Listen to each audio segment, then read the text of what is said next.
power belongs to those who have free minds. Those who can see behind the veil of illusion, know the truth, and can stand on it. My pro-black, really pro-black, anti-hip-hop dress code. That's no cap, no facts. My white cells assassinate. Any kind of virus get chewed up, masticate. My immunity's indestructible. I'm a pillar of my community, no deductible. General Tucson leading the revolution. To black problems, we are the only fucking solution. No outsiders, no white saviors, we gatekeeping. I keep trying to wake them up cause they stay sleeping. Jooks is armed with ancestral wisdom, so I don't trust people that still trust the system. We gotta eat like Sebi, fight like Ali, think like Malcolm, migrate to Merca, Somali. I carry my own water, so I value every drop of it. Drowning at the bottom, so I swim up to the top of it. If I say it, then I mean it. I'm never backing down. Only a few real ones left now. If it's truth, then I'ma stand on it. If it's justice, then I'ma stand on it. If I say it, then I mean it. I'll never take it back. And if you ever hear me say it, then it's facts. That's my word, and I'ma stand on it. F what you heard, I'ma stand on it. Yeah. What happened to principles, character, fortitude? Healing through alchemy, magic is what I'm born to do. Time to purge the planet from human toxicity. People do any and everything for publicity. It's way out of control, destructive, they weak and careless. We either stand for what is right or else the people perish. Putting these devils in a panic, now we got them frantic. The righteousness of justice is poetic, Pac and Janet. You don't know lies from truth when you wearing blinders. Wisdom separates the strong people from the spineless. They tell me to kill them with kindness, be considerate, but everybody's capping out here, nothing's legitimate. Bodies surrounded us everywhere, but the souls is missing. The enemy is always watching and the ops is listening. No wonder most of these people feeling defeated. The language of God is encoded and they can't read it. If I say it, then I mean it. I'm never backing down. Only a few real ones left now. If it's truth, then I'ma stand on it. If it's justice, then I'ma stand on it. If I say it, then I mean it. I'll never take it back. And if you ever hear me say it, then it's facts.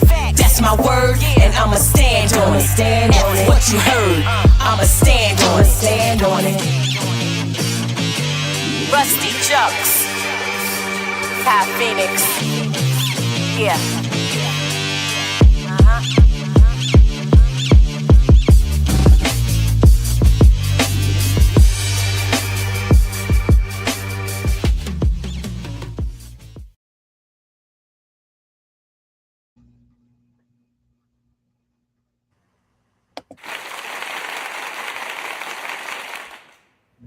And welcome back, family, to another edition of New Day Resurrection and Liberation.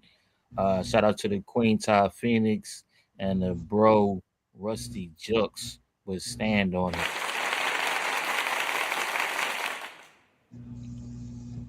All right. And of course, I am your co-host for this evening and moderator, Brother Lumumba Unkays. And I have with me the hostess with the most, Sister Empress Chi, also known as Dr. Filet. All right. Greetings, everyone. So we're going to get ready to get started very shortly. And in case you don't know, today is what we call Steve Coakley Ancestral Day. So this is going to be a hot topic tonight, a hot program tonight, because we're not only going to review some of Dr. Steve Coakley, Baba Steve Coakley, Ancestor Steve Coakley's work, it is just amazing to now have the kind of clarity that we now have. But it was him, for many of us, we knew nothing about Boule. Knew nothing, absolutely nothing about it. And so with his work, with his contributions, we were able not only to become more acquainted with, shall we say, some things that have been going on in our communities for 100 years in terms of, sometimes we have to ask the question, why are certain things allowed or enabled to happen to the degree that they are? And I'm specifically talking about the lack of progress. Now, needless to say, of course, we've made progress in comparison to, some of what was. But in another comparative analysis, have we made the kind of progress that we could have, should have? And if not, why? What has happened? So if we had 100+ years ago, our own towns, our own schools, banks, you name it, then why do we not have any of that now? And yeah, we can continue to say because the enemy, because the system of white supremacy, and that's definitely a part of it. But there's also some other things going on. And so that's what we're going to talk about tonight as well.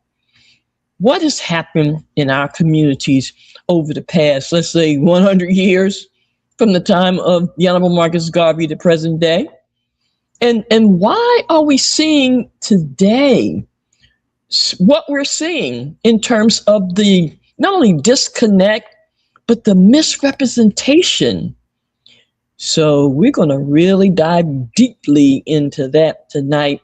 And joining us to have that conversation is a brother who, let me tell you, when he starts speaking that truth to power, you can do one or two things. You can either accept it and do what you need to do with it, or just go on about your business and get out the way. Because nowadays, this stuff is getting ready to hit hard and heavy, raw and real. So with that said, we are so honored and pleased to have a brother joining us very, very shortly.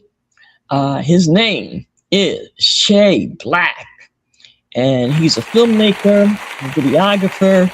But you talk about a storyteller. See, I know some storytellers, some griots, some jalis, as it's known in some other languages, and they're nice, they're good.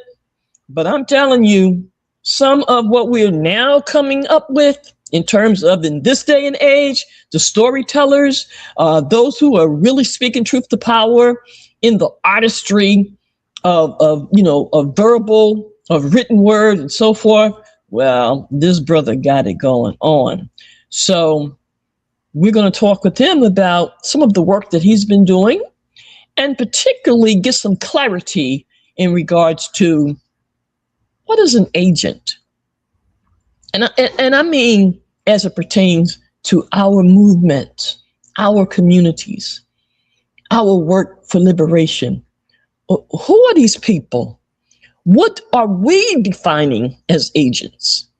We're going to go into that now, because it's time to really kind of put some light on some things that seems like some are real reluctant to talk about. And I mean, I get it, because some things shouldn't necessarily be said in all circles, but because this stuff has gotten rampant, we have to start addressing it in public, at least to some degree. We're not going to go as deep as we're going to at some later point, but we're going to at least begin the process. So that's it. Again, we're going to talk about, of course, Steve Coakley, his work. But I also want to mention, which I forgot last week, to mention one of our other ancestors that we pay tribute to, and that's Saint Winnie Mandela. Yes, her ancestral day is this month also. It was April the 2nd, actually. And so, again, we must not forget our queen, our warrior queen, Winnie Mandela. So we're going to talk a little bit about her tonight as well. All right. Brother Mumba, you got any updates for us on anything while we get ready to get started? Yes, indeed. Yes, indeed. So thanks for tapping in once again to the New Day Resurrection and Liberation. All right. You can tune in with us. That is every Saturday at 10 Eastern Standard Time. All right. And also, of course, tune into our regularly scheduled Ethereal Journey podcast which is every Tuesday at 8 p.m. All right, Eastern Standard Time as well. Okay, well, we get a little bit more into some of the aspects of the esoterical, excuse me, ethereal, and some of the cosmic. All right, so definitely stay tuned and tap in for our continuous evolution of the Ethereal Journey podcast. With that being said, let me go ahead and knock off some uh, housekeeping really quickly, and let me get that out the way while I have the time and space. All right, so let me go ahead and share my screen really quickly here, and let me take care of a little bit of housekeeping. And thank you once again for joining us for this edition of New Day Resurrection and Liberation. All right. Okay, here we go, family. So, content disclaimer: the views and opinions expressed in the media or comments on this channel are those of the speakers or authors and do not necessarily reflect or represent the views and opinions held by this channel's broadcaster. Due to the social nature of this broadcasting channel, videos may contain content copyrighted by another entity or person. This channel's owner claims no copyright to said content. The broadcaster of this channel cannot be held accountable for the copyrighted content. The broadcast of this channel is a messenger and share of information and strives to verify but cannot warrant the accuracy of copyrights or completeness of the information on this channel. If you have a complaint about something or find your content is being used incorrectly, please contact the broadcaster prior to making a copyright claim. Any infringement was not done on purpose and will be rectified to all parties satisfaction, family. All right. Let me come to one more piece here. In conjunction with that, we're looking at fair use, all right, with the Section 107 of the U.S. Copyright Law, all right, Title 17 U.S.C. Section 107, all right, this is a fair use notice, all right, in conjunction with the disclaimer, okay, we're using this information for educational and informational purposes, all right, and so fair use uh, notice. All right, let me stop my screen share there.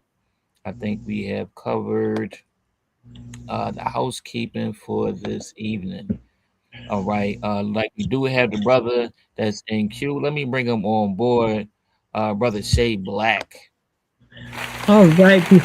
Before we go to Brother Shay, because once we start with Brother Shay, we are not going to be interrupting. We're going to keep straight into it. I just wanted to mention before we, or give folks a little insight before we start our session, we did do a briefing on April the 9th. Brother Moomba, could you share a little bit about that briefing and, of course, what we have coming up for tomorrow? Indeed, indeed. All right, so we had our elder Baba Abiodun, all right, of the famous and world-renowned Lost Poets, and he's going to be one of our artist liaisons and key point people, and as far as the Elders Council as it pertains to our upcoming Ubuntu Human Rights Concert. All right. So that is currently underway in development. So we asking people to come on board and begin to assist in some of the work that it's going to take in order to make this event successful. All right. So we're going to be starting off with some preliminary pop-up concerts and so forth. And then it's going to be building, it's going to be in series, all right, 3-part series, 2026, 2027, and 2028. All right, as we move forward into the MWM 30th year anniversary for next year. All right, so we're going to be following up on the UN Declaration, all right, which cited the transatlantic slave trade as one of the worst atrocities known to humankind. All right. And so that was declared on March the 25th. The African Union, all right, pushed that declaration forward. It was headed up by Ghana, and it was approved by 123 countries, family. All right. There was 52 countries, I believe, that abstained, and there was 3 countries that voted against it, okay, which was United States, Israel, and Venezuela, if I'm not mistaken. No, Argentina, excuse me. Argentina. Mm-hmm. All right. So, but with that, we are galvanizing behind that declaration and continuing to move the change forward, passing on the baton from our great ancestors. Of course, we celebrated the 75th anniversary of the declaration, the We Charge Genocide initiative that was started by our great ancestor, Paul Robeson, alongside William Patterson, and continuing in the works for reparations, all right, by our illustrious ancestor, Saint Queen Mother Moore, as well as, the great minister and the Black Prince, all right, Malcolm El Haj Malik El Shabazz. Okay, so we're continuing in that same vein, family. We continue to pass on that baton and taking up that mantle of our illustrious ancestors and making sure that we are receiving, the proper justice, reparations, restitution, and retributions for the grave injustices, one of the most heinous in human history. All right, pertaining to the transatlantic slave trade and us being the descendants of those ancestors. All right. So that concert is coming up. It's going to be preliminary mini concert.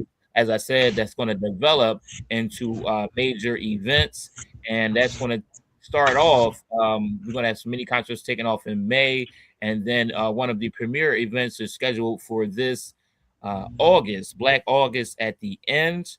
All right, the end of Black August, and that should be kicking off for a phenomenal series of the Ubuntu Human Rights Fest. All right, we're going to be tying in as well a political prisoners benefit concert within that series as well. Being able to, of course, highlight our political prisoners, those who have shed blood, sweat, and tears, and made sure that they fought for freedom and liberation and justice for our people. All right, so highlighting the Panther 3 here in Philadelphia, we have Baba Mumia Abu Jamal.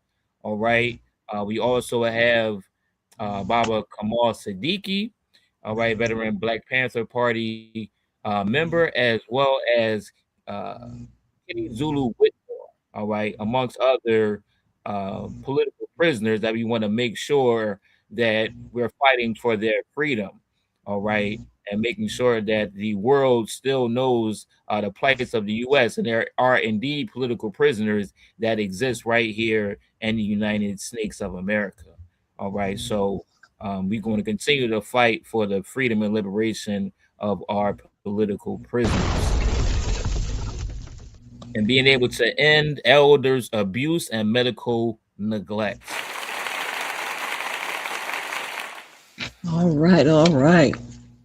All right, now we are ready to jump in. All right, family, as I mentioned earlier, we're going to have a no holds barred conversation dialogue.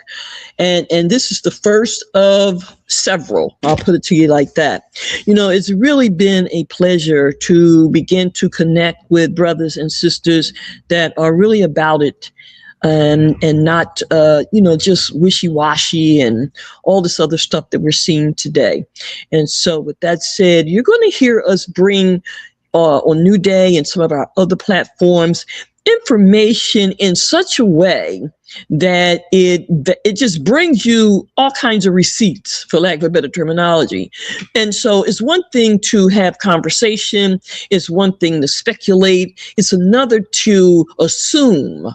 But when you begin to bring the kinds of things that literally provide you with evidence, this is what we're talking about and what we're now doing to make certain that for the future, we can eliminate, and if not eliminate, at least lessen some of what's presently going on. And that is misrepresentation, and that puts it mildly. Our movements have been compromised, and that puts it mildly. It's really out of control now, and this is why some of us have to step up and really do what must be done now.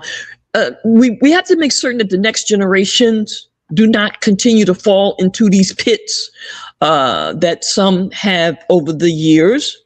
And so with that said, it is our responsibility at this day and age to make certain that we bring forward information and truth so that there is real Black justice, liberation, and that it is sustainable, because we've had it, but somehow we tend to lose some of it.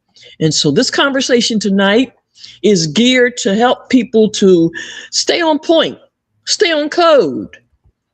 Folks say they woke, but are they really? And if they were, how come folks seem to be falling back asleep?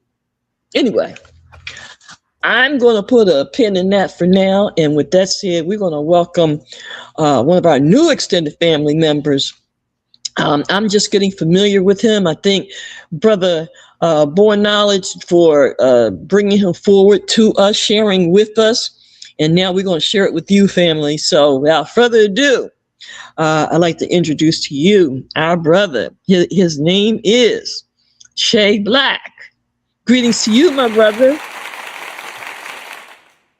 And let me make a quick correction as well. That is Brother Knowledge Born Allah. All right, give that. Okay, got you. We're not hearing you, brother. You're on mute. Hey. Nope, still not hearing you. Okay, yeah, give him 1 second. So he's not actually on mute on the. There we go. All right, we got you. Okay. All right, once again, brother Shay Black, thank you for joining us on this edition of New Day Resurrection and Liberation Podcast. With that being said, good brother, could you just give us a brief intro? Just kind of a brief background on yourself. Some of your perspectives, and then some of your works. As far as your media content, so on and so forth. I've been around for a minute with the media, putting videos out. I got a lot of archive stuff.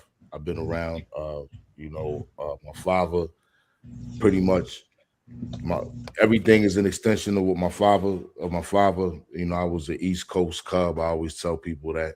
So I come from a Pan-African, not so much Black nationalist, but definitely a Pan-African revolutionary background. That's my background. Mm-hmm. Films, I did a lot of videos for different artists, different music videos, and I did a lot of archival footage. I did some work with my man Tahir RBG. I did, I could name a lot of names, but I was just on the road doing a lot of work, soaking in a lot of information, being privileged to be around a lot of elders. I was wearing multiple hats. So I was filming, I was driving around, I was standing post. I did a lot, and I've been around. So I'm fortunate for that. And right now, at the moment, I had some free time. Now I ain't gonna say free time, I'll take that back. I had some time where I hadn't put out a project in a while. And it became, I'm a filmmaker, and filmmakers do films. And the reason why I hadn't put out a film in a while is because I like to film short films and things of that nature. But I got all this information, and I've been around, and it's like I had this project that I've been trying to work on for the longest. So I figured it was the best time, and I got this new series that I started recently, and it's called Agent. And I call myself the Black Power Media Gorilla. That's what I am. What I define myself as. All right, I love it. So before we go further, help us to get greater insight into what you are calling or your definition or your perception of agent. Well, an agent is anything or anybody that is working on behalf of somebody else. So, you know, it doesn't necessarily have to be the police. However, an agent is somebody that they have a specific agenda. So I'm looking at what the agenda is, what type of agent they are, and you know, I'm putting together pieces, and I'm focusing on the type of agents that work against. I'm not, you know, an agent doesn't have to work against necessarily. You know, you have cleaning agents and things like that. You know what I'm saying? That assist you. However, I'm specifically pointing out that there are different types of agents, and these are the specific type of agents that I'm pointing out. Okay, so for point of clarity, family, when we have this conversation tonight about agents, we're specifically focusing on entities that have the tendency or the intention to usurp, to lessen, to destroy us, our movements, our efforts, etc. Would that be a good way to kind of define it, brother? Yeah, indeed, all the dissenters. Okay, gotcha. All right. Right. All right, let us move on. So I got a chance to look at a couple of your videos, and of course, one was Jesse Jackson, and the other was Eldridge Cleaver. Okay. So what inspired you to do something about those two in particular? Well, it's a whole series, and they just happen to be the first ones in the series that got picked. It's even I'm gonna say unfortunate that Jesse passed away before I got to put out his episode, because it was pretty much, I'd say, about 80% done before he passed away. So I actually didn't even realize, you know, he was gonna pass when I was working on that episode. So you know, that was unfortunate. I'd have liked him to still been around when I did release it. Right. You know, he wasn't. But so I even waited a couple of weeks to release it because of that. Like, all right, well, I'm not into sensationalism. I'm trying to be taken seriously. Integrity means a lot to me. That's why if you look at the work, you see that I'm really doing my sincerest effort to make sure that not only do I cross all the T's and dot all the I's, as they say, or whatever that saying is, but I'm also leaving enough breadcrumbs for the viewer to be able to come behind me and say, all right, well, let me see what it is. And if you actually do happen to do that, you'll realize I kept it light. Like, if you come behind me with the information, you'll realize it's really a rabbit hole. Wow.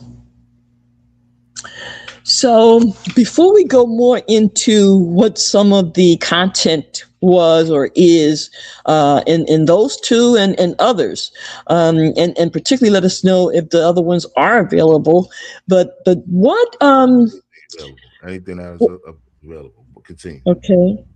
What are some of the things that you feel, or not just feel, but based on your investigation, based on your analysis, what are some of the reasons why we are allowing today, in this day and age, having seen as far back as the Honorable Marcus Garvey, with, of course, wasn't called COINTELPRO then, but it was the same person. So here we have at least 100 years of seeing a certain type of behavior. The Boule is over 100 years in existence. So why do you feel that today, in this day and age, it's allowed in our communities to the degree that it is? I think a lot of that is because we witnessed the behavior, but we haven't put the empirical data on a lot of these people. We haven't put them to task. You know, Steve Coakley did a great job, especially with Jesse Jackson, before I even did what I did. So I didn't actually have to do that, but it was still part of the series. And Jesse, so I tried to go around what Steve Coakley even carved out and still give Steve Coakley his respect, which this is his Ascension Day. So also 4/11 Steve Coakley Day. But yeah. With that being said, the question you was asking me, I'm sorry, I started rambling. Yeah, why in this day and age? Because like you said, why we don't know, why we can't spot it out now? All this time, and we've seen this behavior. Why we can't see it now? And like I was saying, years. It's because we haven't really put a lot of the empirical data on these guys. Like we've been saying it, but we haven't really been able to show a lot of the receipts, or at least connect the receipts. I know a lot of people, which actually surprised me. I did Eldridge Cleaver because I felt like he was the easiest, so or at least just to get him out the way.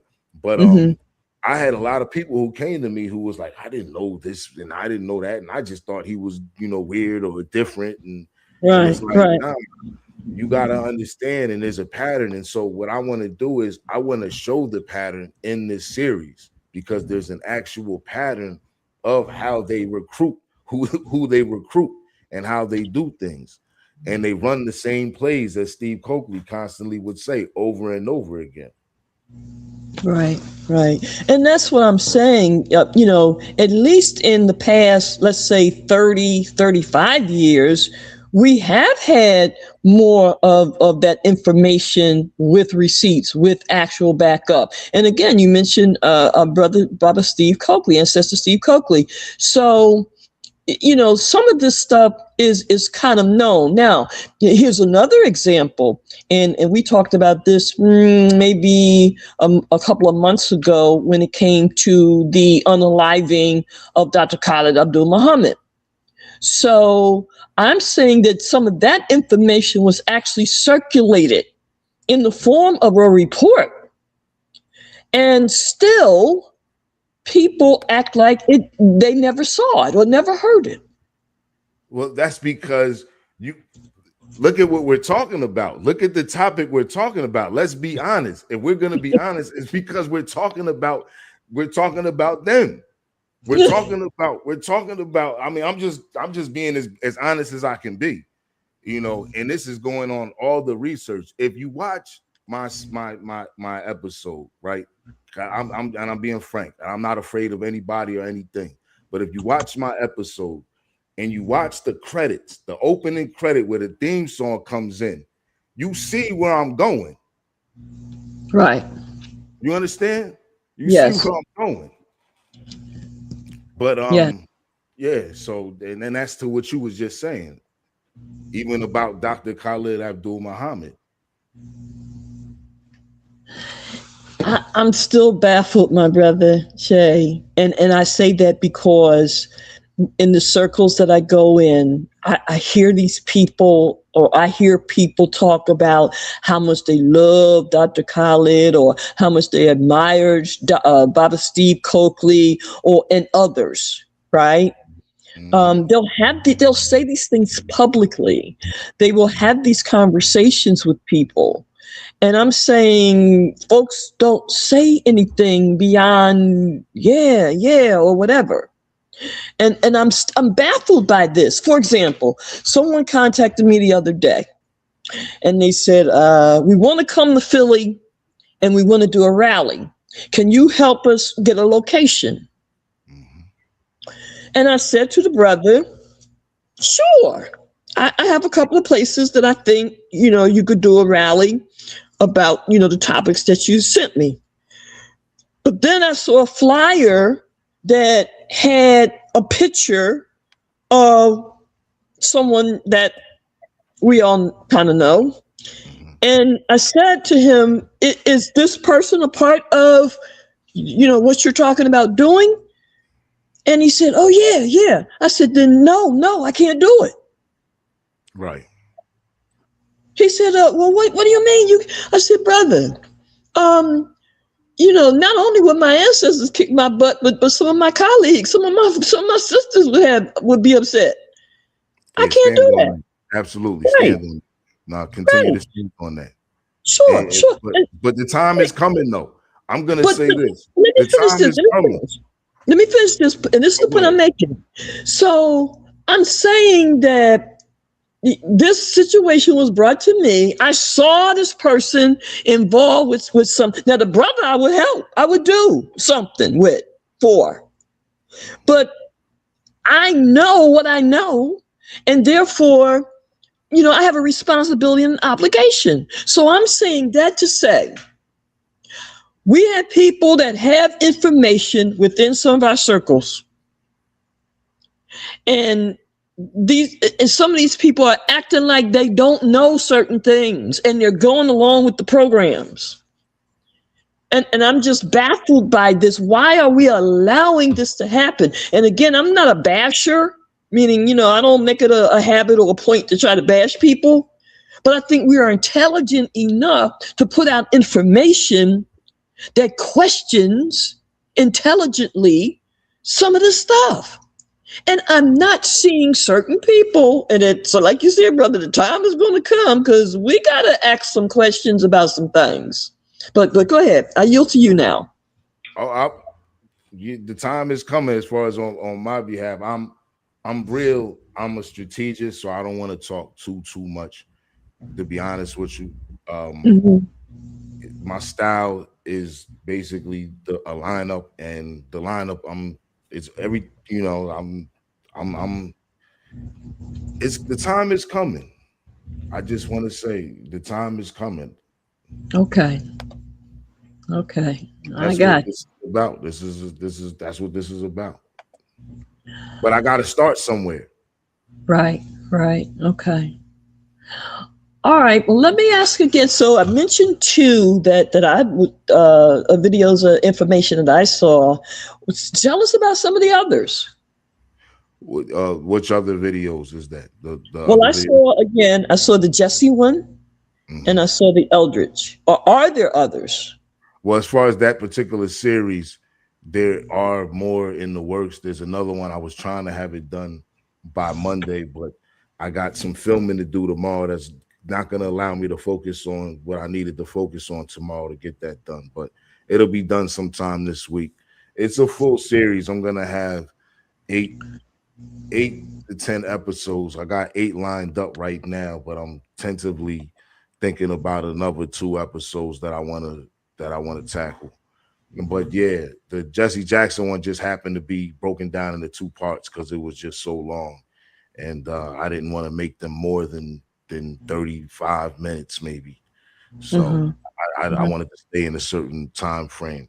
But I don't want to tell too much about the people that I got episodes coming out. At the end of each episode, I kind of put an allusion to the next episode. However, there's a lot of stuff like right now I'm kind of just going a little bit backwards so that I can come full circle and come forward, because there's some folks right now that that's walking around. I'm not just looking at people who ain't around to defend themselves. I'm not looking at that. I'm looking at, okay, this is a new series, this is a new project. I need to get off the ground. I need to get some type of traction so that when I do start hitting with some of the stuff that might end up getting everything shut down, ultimately it gets out there. Right. I understand the risk that I'm going to be taking, so I need to make sure that I get to that point. Got you. Okay. So I guess with that said, I'm going to just come to you and see if there's information that you would like to share. Particularly, as you said, today is Ancestor Steve Coakley's Ancestral Day. This is the day that he actually made transition in 2012. And we've been doing something pretty much every year since he became an ancestor, either his born day or his ancestral day. What we find is that people talk about people that they admire or read or, spent time with. But then when I examine, so what do you do that represents what you liked about them or what they taught you or whatever. So when I look at some of that, I'm not, oftentimes I don't see the transformations of whatever that is. So again, we're obligated to make certain that every year we are recognizing our freedom fighting ancestors. So with that said, in terms of Baba Steve Coakley, for example, what are some of the things that for you, because you're definitely continuing some of what he started or what he shared and taught.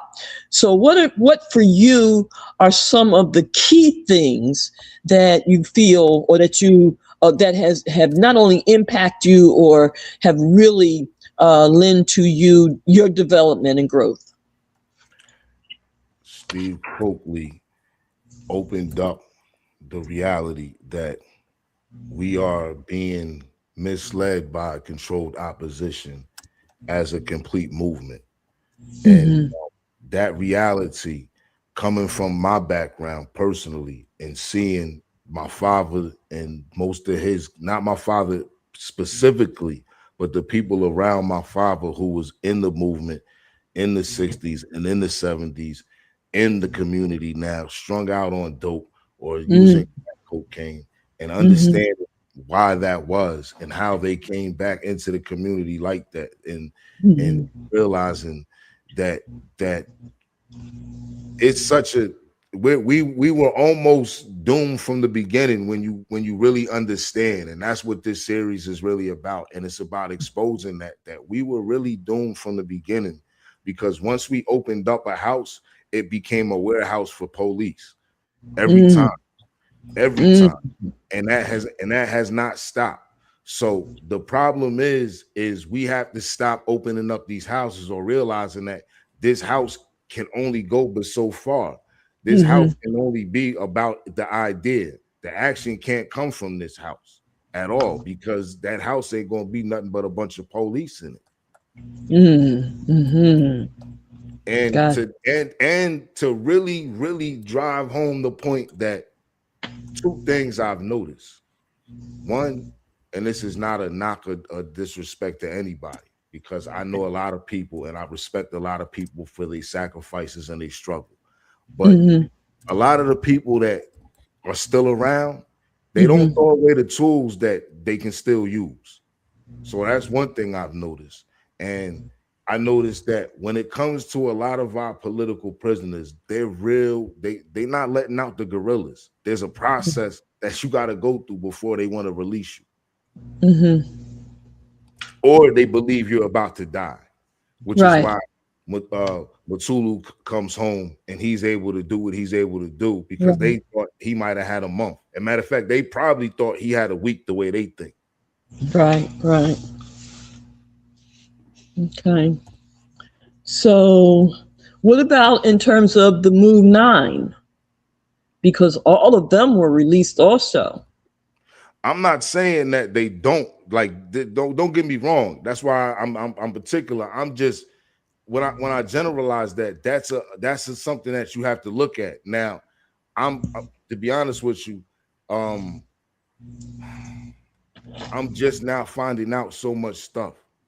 So I'm real careful on what I say.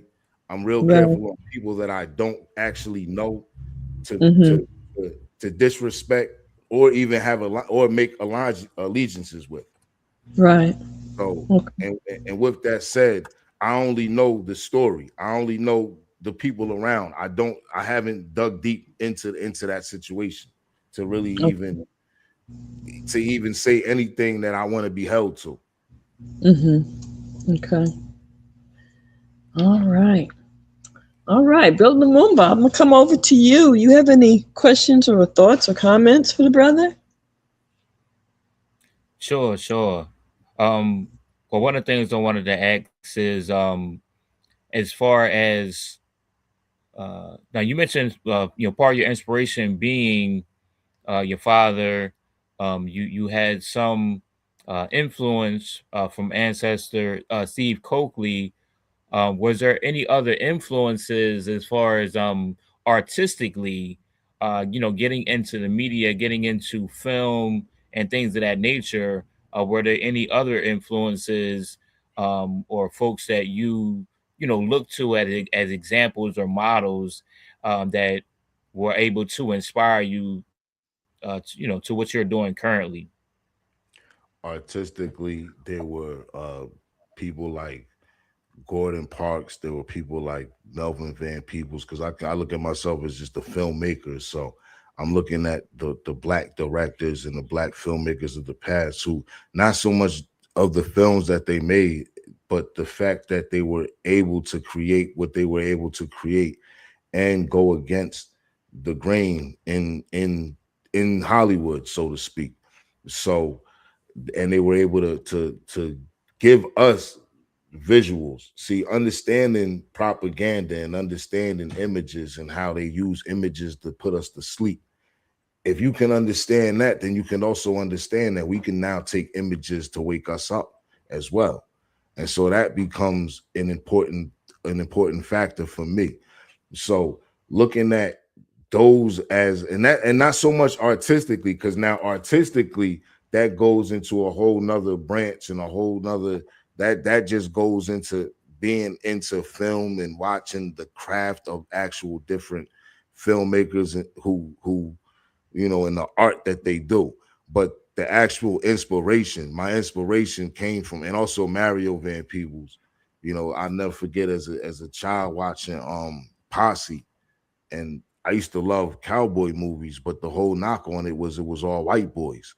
And so I'm watching a black Western flick, and it was dope. So it was from that moment on, I realized the importance of telling our stories and being able to be visual with our stories. So all around, I'm a storyteller, and I'm here to tell our stories, whether they are, good or bad in a sense. Indeed, indeed. So, with that being said, that's kind of some of the early influences, with the type of content that you're making. But if you could get into other aspects as far as, artistically, um, you know, I know there's possible other, television or film or even photography, type of aspects.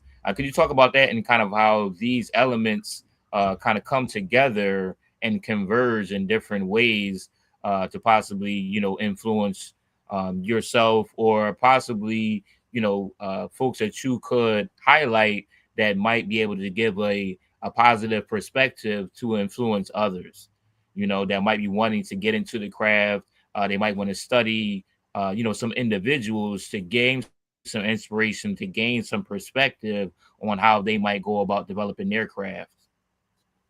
Okay, as far as the craft, um, you you have to see. This is the part where it separates from the storytelling. A Mm, lot of people who even get into the craft and learn the craft and become great at it start off because they want to tell a story, and they go through the legwork themselves of telling the story. Whereas me, I'm kind of in between that. I started off drawing pictures, then I started off writing stories, and then I wanted to turn those pictures into stories, and then it became, I want to make it visual now. So for me, it's kind of both. But as far as the art goes in the craft, if you want to really learn the craft, um, I would say, for someone who wants to learn the craft, I would say learn the basics of what you want to do. Like if you want to do videos, if you want to do documentary style stuff, like some of the stuff that I'm doing, which isn't all I do, but right now that's what the series is. If you want to do documentary style stuff, look at the different styles of documentaries there are, and then find your niche in there. Find the angle of how you want to tell your story. You don't have to imitate any of those, but you can look at the different styles and say, okay, I know how I can flow this out, because that's what I did. I look at different documentaries, but I also have my own, my own personal, my own thoughts and my own style. And the way I take it, or at least this particular series is, and I hate to even sound like law enforcement, so to speak, but I look at it like this is court, and I'm the prosecutor, and I'm putting these jokers on trial, and the viewer is my jury, and I'm not convicting. I'm not actually giving the conviction, but I'm giving you all the evidence that to me should clearly line up to a conviction because my mind is made up. Because like I said, I'm the prosecutor. However, I still leave room to allow the viewer to be the jury and the judge, and that's my decision. I specifically want to do it like that, but find your niche, find your style. I don't want to sound like I want to sound like me. I'm not trying to imitate anybody. I don't sit up there and try to sound like Morgan Freeman and follow the script. I'm looking at it and this is me. So when you hear it, you're gonna hear the same person you hearing in the interview right now as we talking, because that's my style. My style is being me, and it's not pretending. So find your style. My style is not being in character. Indeed, indeed. With that being said, you know, when we talk about authenticity, when we talk about artistic integrity, how important are those elements as far as developing the craft?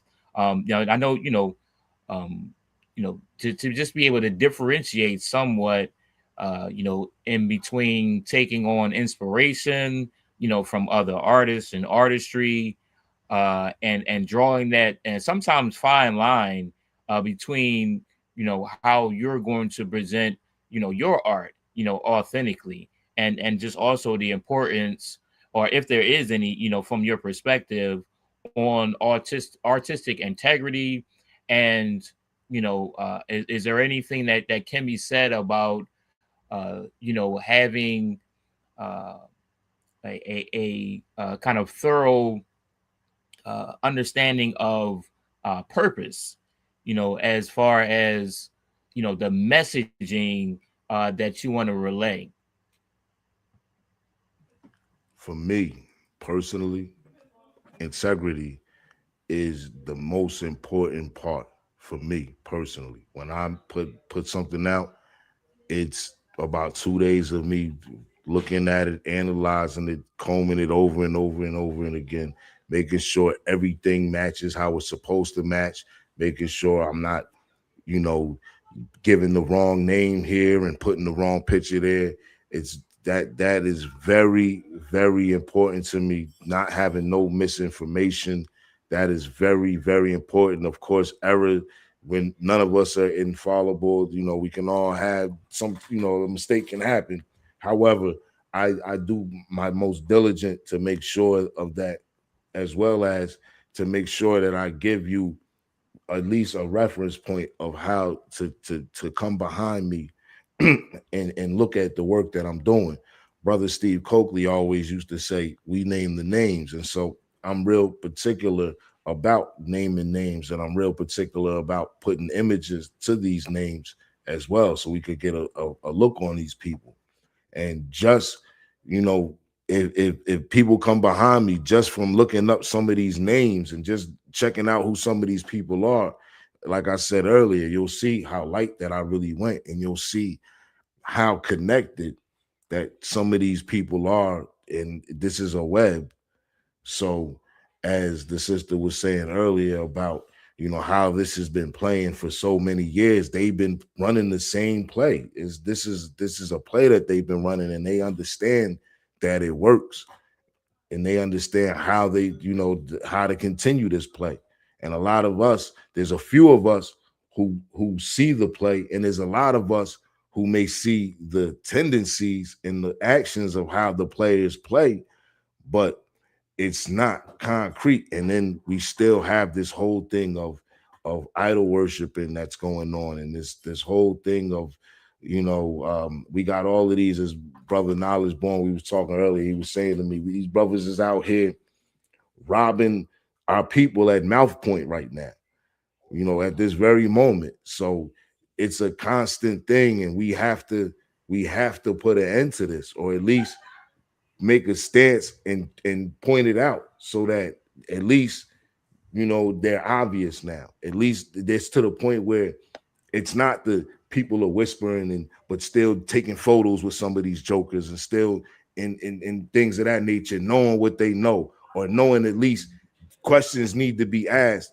and aren't willing to ask that. But we need to make it to the point where people aren't comfortable coming out, because they know that that's the first thing that they're going to be asked. Indeed. Let me ask you this. Are there any, because I'm sure there'll be a laundry list of people who will be suspect that you might be able to point out in today's age and time. Do you think there are any of the authentic left, or has this type of age has it kind of muddied the waters so much to the effect where a lot of the quote unquote leaders of today are all compromised?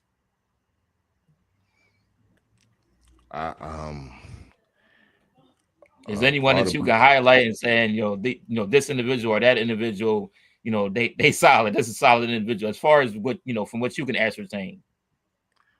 From what I can ascertain, yeah, there's definitely some solid individuals out here that I to my knowledge, that I know, that I've met, that I've seen. As far as if you're asking me to name who I think are the solid figures out there, we have, Baruti is a solid scholar. He's somebody that, is down there in Atlanta. He's very solid. There's a lot of freedom fighters from the 60s who are still around, who I didn't want to knock them or disrespect them by saying what I said. They just aren't known like that, or they had to go through a lot of the hell that they put a lot of these people through in the process of, like I was talking about, seeing a lot of these people on these different drugs and things like that. So I'm not, saying that a lot of these people aren't around. It's so many people to name, though, to be honest with you, that's solid. It's just that it's not them. It's the people who are really, really got us fighting each other. It's the names out there. It's the people who are behind these organizations or in charge of these organizations. You understand what I'm saying? It's the heads of them. Like, I'm sitting there because I'm my mind isn't blank. It's just a whole bunch of people I know, but I don't want to not say somebody who I should have said. Like, Divine Allah. Divine Allah is like one of the most, like, I always looked at him like one of the hardest working brothers out there. That's what brother right there, who I've got to be around him. And, because of reasons, I could have never joined the new Black Panther Party, However, that's my man right there. That's my man right there. Right. So you're saying a lot of that is a lot of the issue is actually, and I'm glad you pointed out that factor, is actually based on the system and how it is constructed and manipulated, and not so much as the individual themselves, who a lot of the times kind of have fallen victim and have been kind of used as puppets and within some of these tactics and techniques, as far as misinformation and falsifications, and to unfortunately to the detriment of our people. Indeed. I mean, now I put pragmatic in front of it because I deal in practicality. This is how I try to problem solve myself personally, and how I come to my conclusions. I lay things out, and then I look at what makes the most practical sense to me. And I look at our history, and I look at things like 90-minute shootouts with Nobody but, little Bobby gets murdered, but 2 police get injured. I ain't say shot, I said injured. And I'm like, yo, 90-minute shootout where that's some A-team. The A-team used to show stuff like that.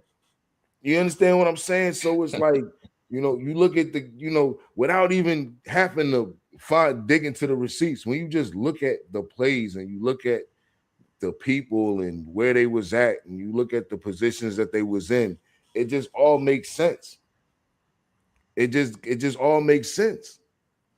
You got people coming out of jail, and I don't mean who was in jail because they was putting in work for the people. I mean coming in out of jail because they was criminals, and then all of a sudden they amongst the people and not being questioned.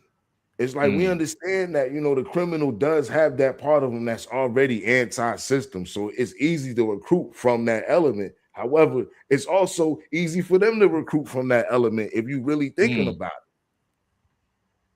it. Right. There's nothing to get somebody in jail like, yo, you about to come home in a couple months and we're going to set this up for you. We need you to do X, Y, and Z. And don't worry, you're going to eat. There's nothing for them to do that. Right. So within that aspect, I would ask, from your perspective, from your experience, how much would you say, a lot of, or what percentage would you say the aspects of what we've seen over the past few decades within, the quote unquote movement, within a lot of what we've seen put forth to the forefront as quote unquote Black leaders, certain situations and circumstances, how much do you think, would you ascertain how much percentage of it would you say is theater, versus what is actual real and actual factual? As we're looking at certain things, theatrically, we're looking at like The Matrix, for an example, or even things that such as like the Truman Show, when we're looking at how art imitates life and life imitates art, vice versa, based on some of what you've seen and experienced, how much would you say, or how much do you think, is actually totally fabricated, is actually totally made up and in theater for us to consume and to be, kind of spun? I would say 90% is theater right now. I'm just being honest. It's that bad. It's like, all right, I'm familiar with this platform, with the background. I'm familiar with the system, and I respect, like, there's a respect that I have for you, for y'all up here. So I know who's serious, and it's not for me. It's kind of easy to tell now.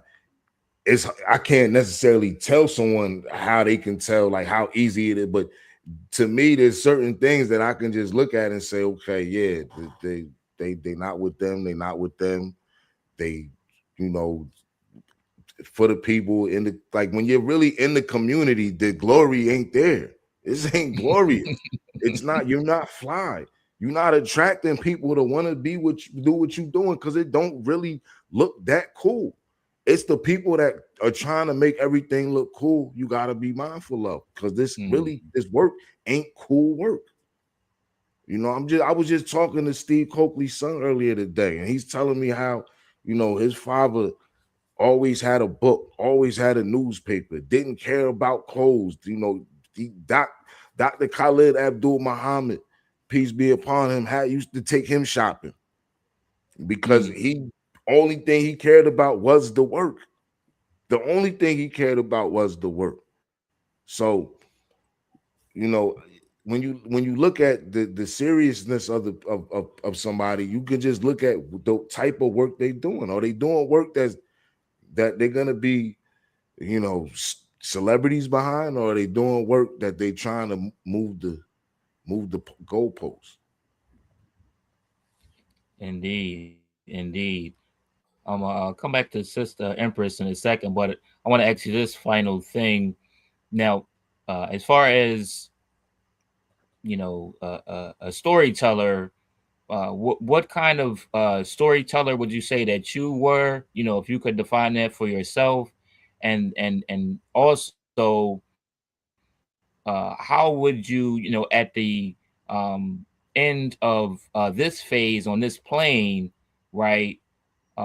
When you make transition, what kind of story would you want to be told as far as your journey is concerned? If see, I always look at right now, and that's why what I'm doing right now is so important. If something would have happened to me tomorrow, so to speak, God forbid, but something would have happened to me tomorrow, I feel like um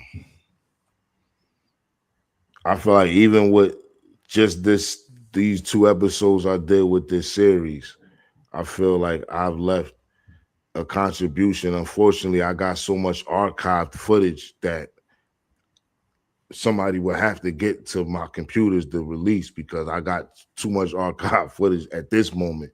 So if that would happen, however, I want to be known as somebody who was there and tried to show the story of how it was at during this time. Like, we are in our own time. This is our time of storytelling, and there will be a time where our time will be talked about, like how we talk about the time of Brother Malcolm, the time of Garvey. That there will be that time, and I'm here to document this time. I'm here to so that when we talk about this time, it can be from at least as accurate, because I was here. And I want to leave behind how it happened, and the people who were here putting it in while they were here, and the people who shouldn't have been, who don't need to be mentioned in a good light, the people who we need to look at like, nah, that's Benedict Arnold right there.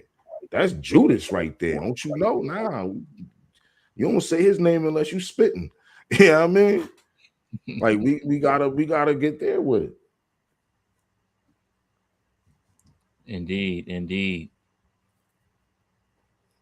All right. With that being said, again, family, we're talking to Brother Shade Black, artist, documentor,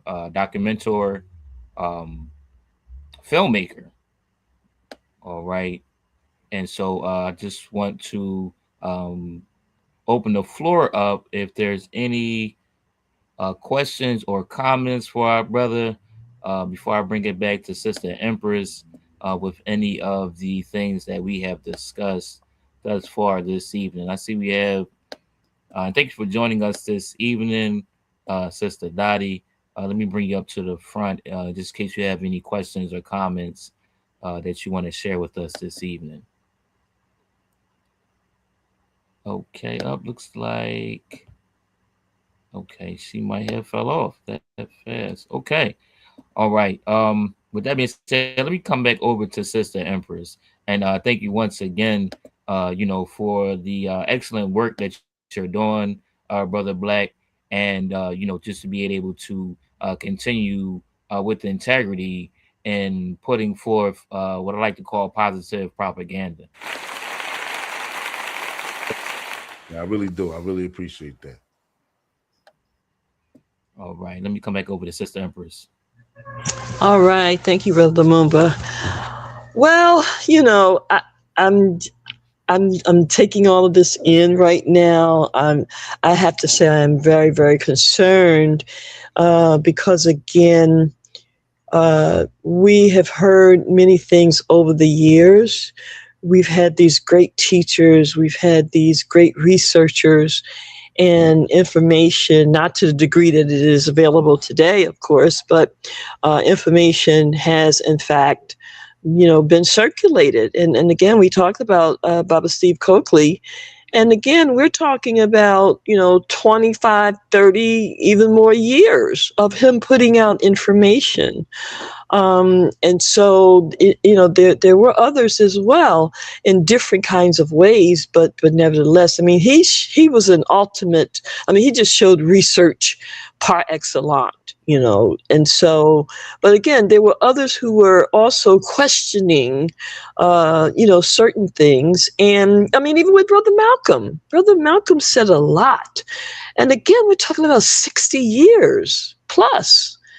And yet we still seem to fall into these pits of allowing our people, I mean, we know the enemy is going to do what the enemy do, and that's a whole nother conversation. But, no other people allow this kind of stuff in their communities, particularly when they're striving for liberation. One of the reasons why we brought Mother Winnie Mandela, as a part of the Million Woman March, was because of the very clear position that she took in dealing with certain things. I mean, she not only was, of course, the element that really propelled the struggle for the freedom of Nelson Mandela, and also in terms of the continuation of the anti-apartheid movement, but her position and her stances that she took in the community and in addressing certain behaviors or questionable behaviors. And so she came under attack for that, but she still made sure that it didn't just go without there being something said or done. And so when we saw that she was under attack and so forth, we felt the responsibility to go and get her. And the least that we could do, I mean, we don't have any other kind of power, but we had enough to at least to go get her and to bring her before the people, our people, not just, in the US, but globally, to hear her. But the whole idea was to put love and protection around her. We could at least do that. That was in our power. And so when she went back to South Africa, to Azania, for trial, she was not found guilty.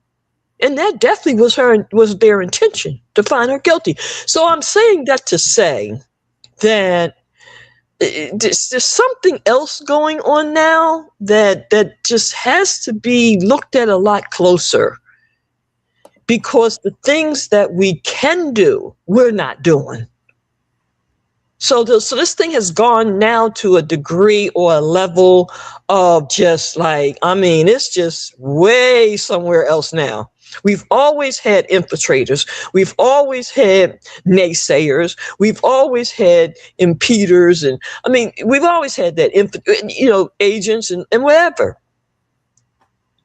Again, going back to the Honorable Marcus Garvey.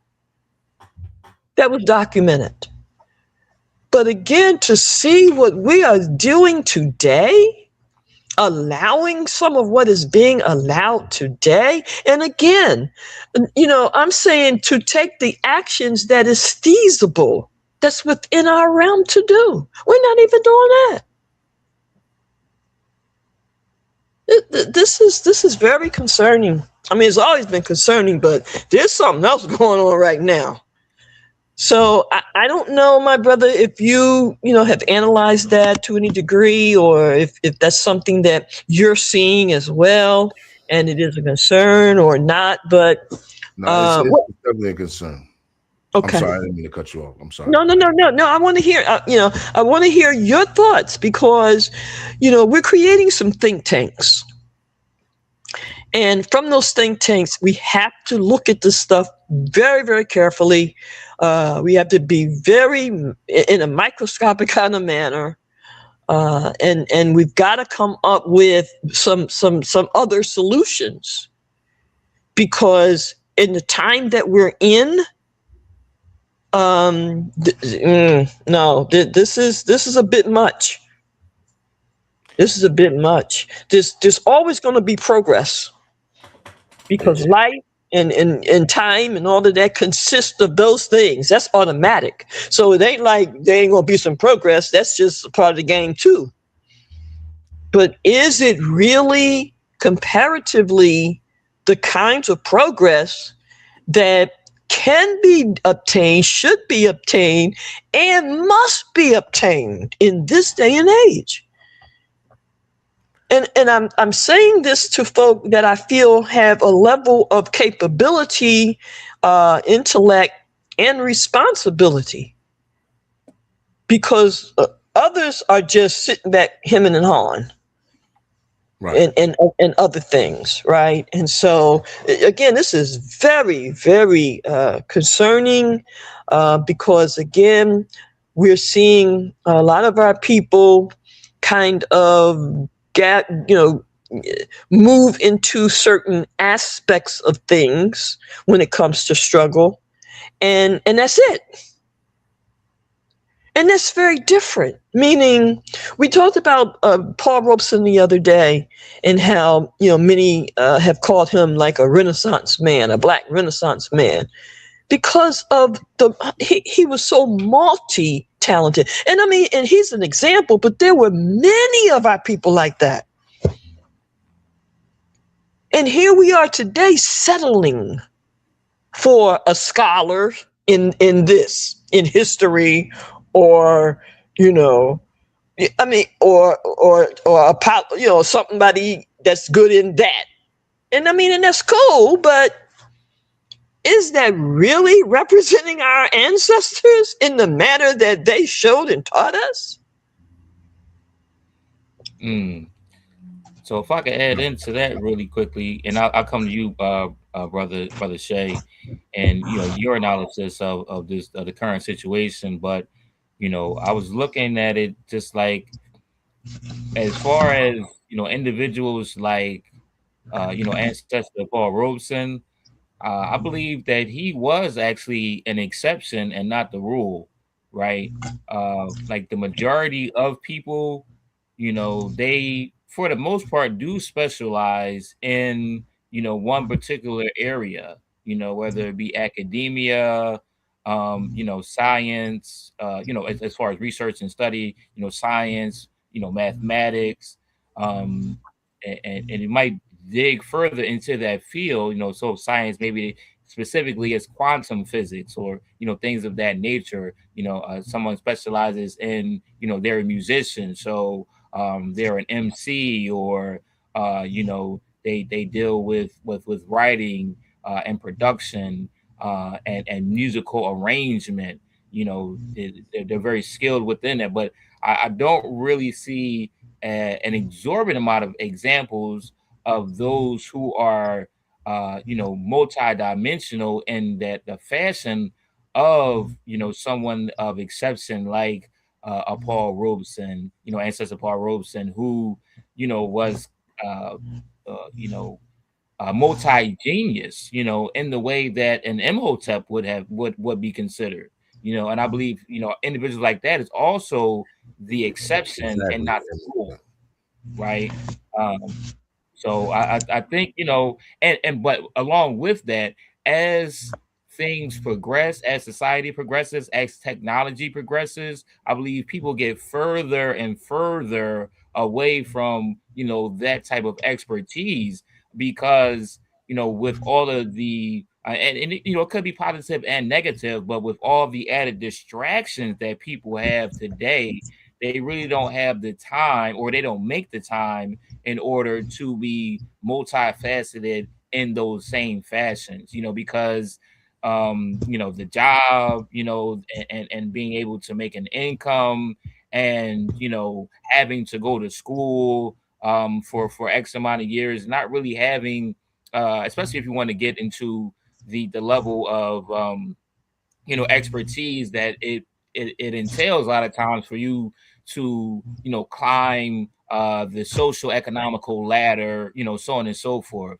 A lot of these, the way things are structured and the way things are programmed, is to lock you in and to really not provide a lot of leeway for you to really fully develop oneself your different attributes, talents, skills, abilities, so on and so forth. Whereas, years ago, decades ago, and even centuries ago, that type of society, the society was structured in a way to actually lend towards, that those levels of growth and development and holistically. So let me just add one thing, Brother Shay, and it's this.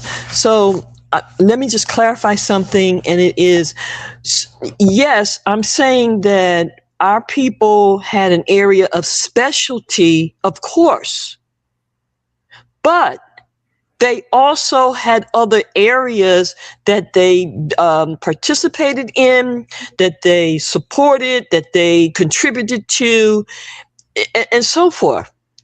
And I'm saying particularly from the early 1900s up until like around the 1960s. So when you do that kind of comparative analysis and you see where we're at now in the 21st century, and see, here's the catcher. Like you said, now we got all this technology. Whatever your information, you could just, within a matter of seconds, at your fingertips. So while there is distraction today, when you add in what is capable or what can be accomplished or what you can do compared to a time period when you couldn't even look at somebody white a certain kind of way. Mm-hmm. You see what I'm saying? So you got to do a comparative analysis in such a way that you look at what's actually going on in that time, the oppositions, the other kinds of things, and then fast forward to now. And so, yes, people are a lot more distracted, but there's another flip side to that they can't even touch. They didn't have to experience any of that kind of stuff. So it's a double-edged sword. But I'm saying, given the sacrifices that have been made by our people, they did not go through all of that for us to be here today in this manner. And again, I'm not talking about the stuff we can't do. I'm talking about the stuff that we can do. So I'm coming to brother Shay on that. But I would say before I'll just add in, people have gotten way more comfortable, way more complacent. There's not so much of a necessity, from my vantage point, to do these things and to live up to some of these examples and models that we have. And unfortunately, the double-edged sword of technology, of different aspects of quote unquote progress, it has left people more lazy, and way more comfortable and not fulfilling some of the potential that was almost kind of forced at a certain point in time in history. With that, let me come over to Brother Shay. Yeah, I just want to say to what the sister was saying, like, absolutely, it's something different, but you don't get to where we're at overnight. This didn't just happen. This was primed and it was geared in that direction to end up where we're at. This is why I'm doing this series. This is part of why I'm doing this series, and I have to start backwards to give you the foundation and the layout of how they operated going back in the 20s and in the 60s and in the 70s and 80s, and how they operated, just so that we can understand not only how we got to where we're at, but exactly where we are at. Because where we're at right now is a very, very dangerous place. It's a very dangerous place right now. And the way that they are able to do things, it's almost remote right now. It's almost on remote control right now. It's not even we talk about COINTELPRO and we talk about now IntelPro, because that's what, like Steve Copley said, that's what we're really dealing with. And I'm not trying to be just regurgitating what Brother Steve said. I'm saying that to say it's the alarm, like we might have heard something but we might not have really realized what we was hearing, because where we're at right now has to be addressed, and it has to be, the lights need to be turned on. If we're serious about the liberation of our people, like if we're really serious about the liberation of our people, the lights have to be turned on beyond just questions being asked to certain people. It's the realization that, okay, we have to move in a certain way, period. And we have to understand that. Indeed. I know. And with that being said, I would say that a lot of people, you know, whether it be conscious or subconsciously, are not really serious, right? And you know, whether it be consciously or subconsciously, are doing a lot of cosplaying, right? As you know, revolutionaries or as organizers, you know, as leaders, so on and so forth. And you know, unfortunately, it has become popularized, and you know, in a lot of aspects, you know, it has become profitable for individuals to take that type of approach and to lean into, you know, this type of um, uh, uh, example, and you know, to put that forward as, you know, their guys, you know, to put on these masks and to walk these paths in that manner. So I see it just being incentivized, you know, a whole lot more so, unfortunately. And with that being said, I think things may get worse before they get better. Yeah, well, I would agree with that, but I'm going to also say this. Again, if certain things have been said, and Brother Che, you're right, we didn't get to this point overnight. But at the same time, in my opinion, folks are allowing things to fester. You see, there's no way, at least for me, as an intelligent Black woman, that I'm going to learn something and act like I didn't learn it, or I don't know it, or whatever. And that's what's going on. And see, the point that is annoying for me is that people are co-signing this stuff. For example, I am not going to be around someone any length period of time. I mean, I'll engage, or we'll have a conversation or whatever, but we're not going to have a relationship of any, you know, real significance if I know that the mindset is of a certain type, that can be injurious to us as a people. I'm not going to fake the funk with you.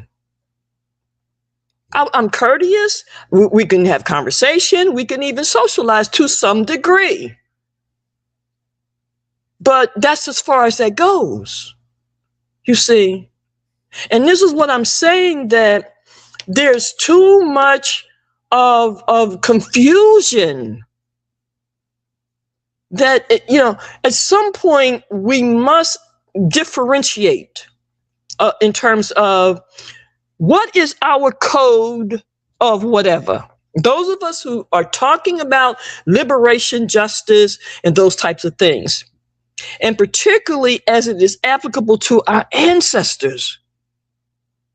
So based on those things, what are we saying? Those of us who are saying certain things as it pertains, again, to justice and liberation in relationship to our ancestors, what are we saying is, for us, proper conduct or better conduct or behaviors that, you know, is of a certain type that must be?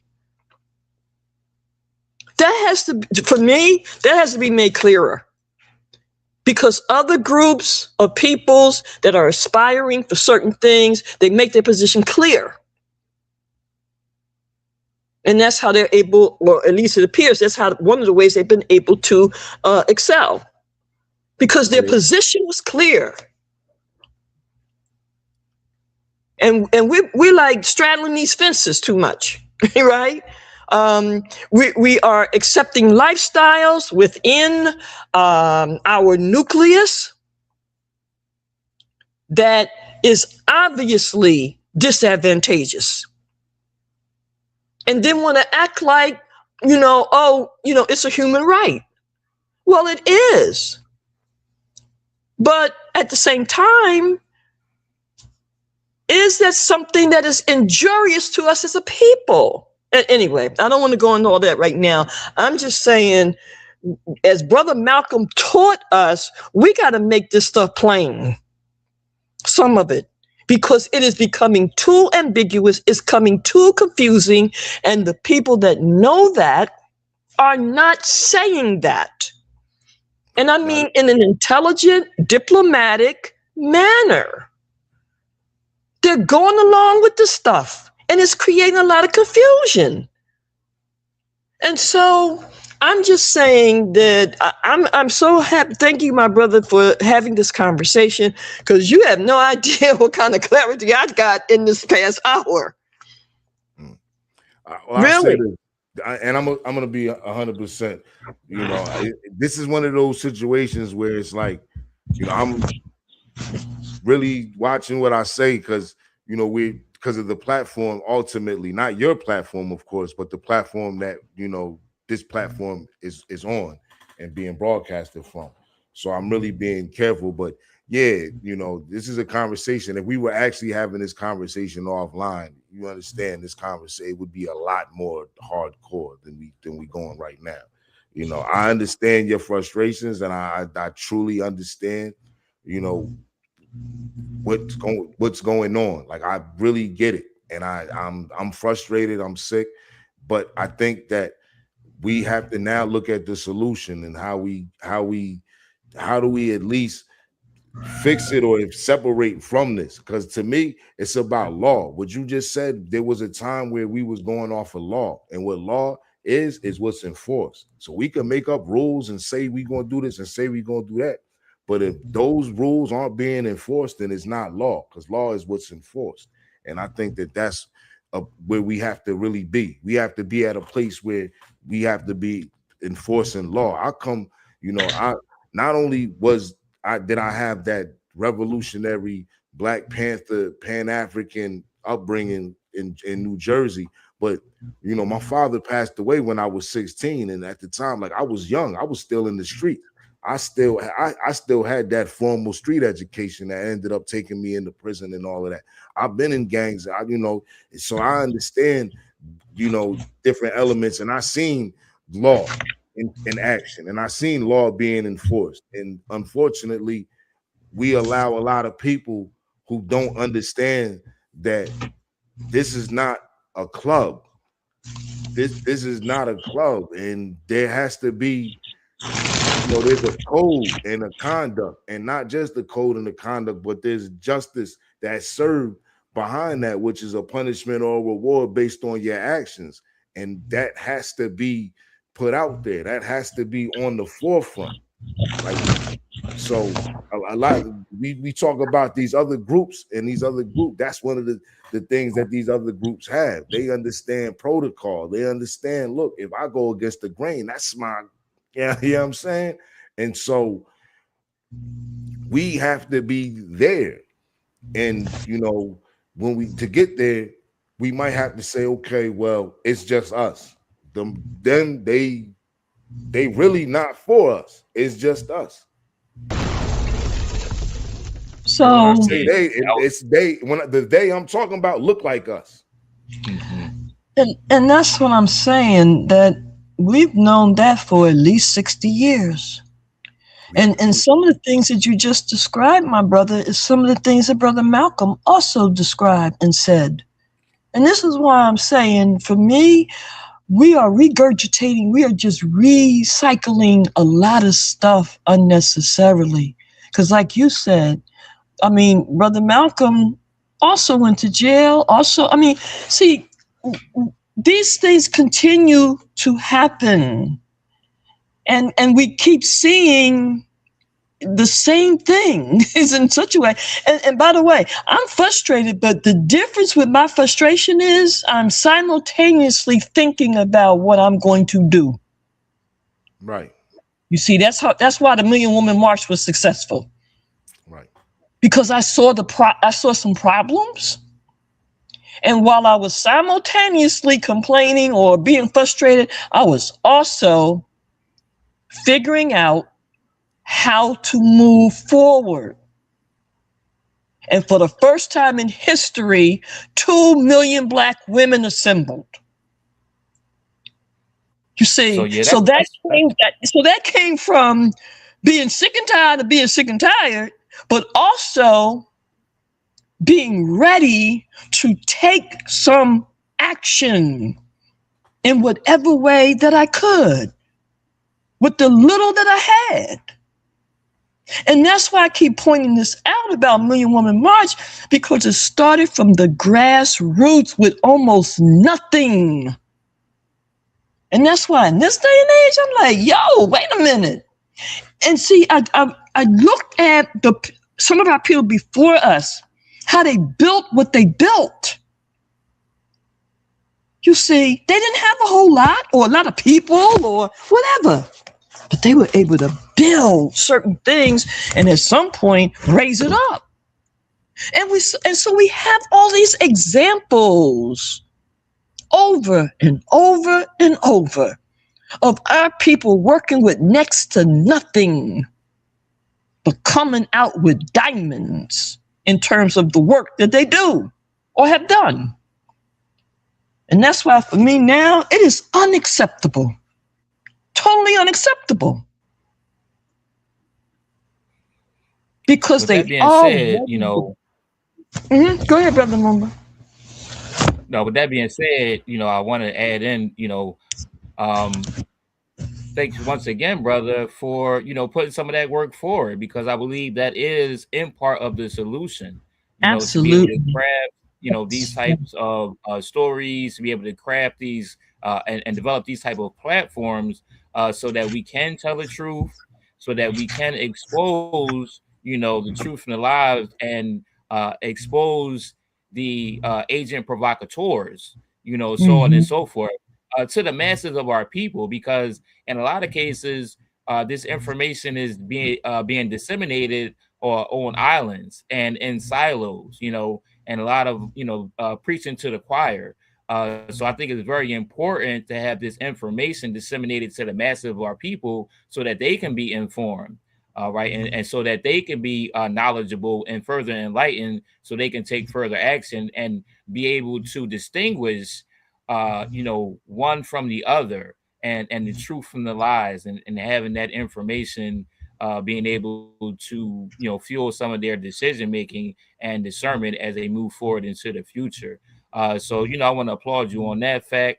And I believe, you know, individuals like yourself, like Sister Empress, and, you know, your platform, and you know, platforms such as New Day, and you know, brother Knowledge, you know, his platform, so on and so forth.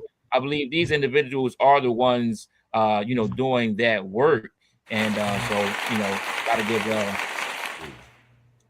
new service. Yeah, definitely. You know, and I just wanted to, you know, ask further within that, you know, what are some further possible solutions that we can get to as we begin to continue to grow and develop and, you know, network and move forward, so we can progress even further, and to be able to eliminate more so, or expose more so, those individuals, you know, who are in the way, who are agent provocateurs, who are pretenders, who are doing cosplay, you know, so on and so forth, and to also be able to more so hold individuals accountable. You know, how can we further enforce what you described as, you know, law, you know, protocols, procedures, codes of conduct, so on and so forth. You know, what are the mechanisms and the structures that we can utilize in order to move these agendas further as we look towards being solution oriented?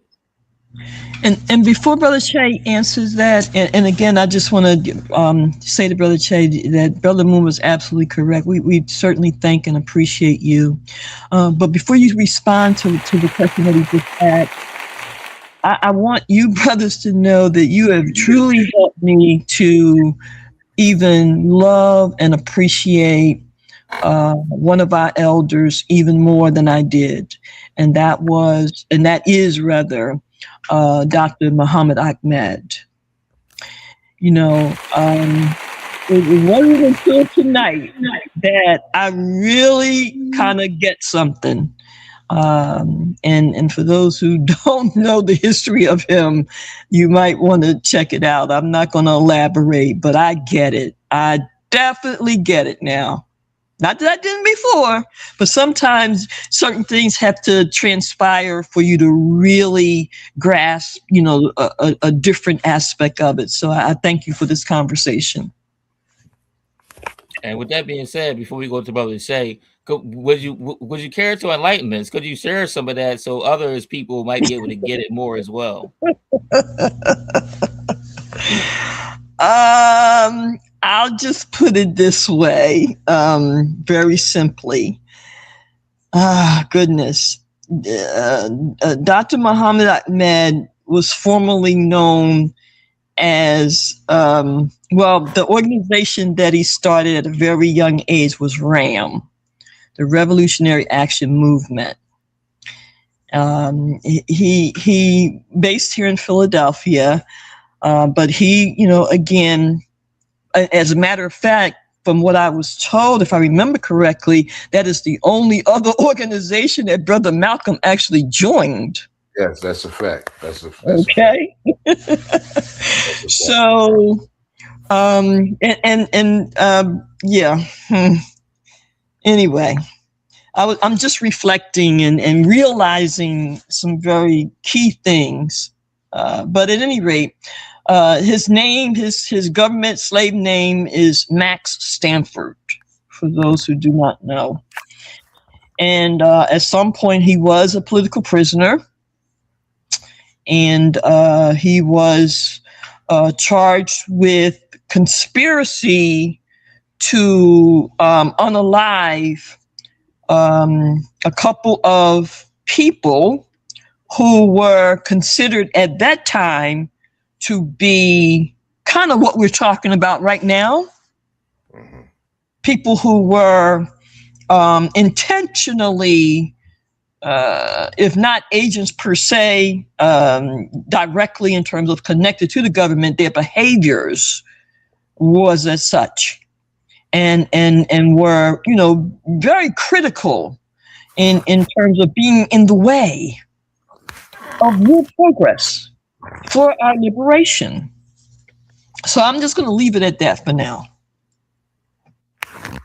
All right. And before I come to Brother Shay, I want to also add in the fact that, you know, some of these cycles, from my perception, seem to come into play, or, you know, things seem to be regurgitated or seem to regress and then progress again, because once individuals, you know, again, who are the exception and not the rule, once they come forward and move forward, you know, they are eliminated.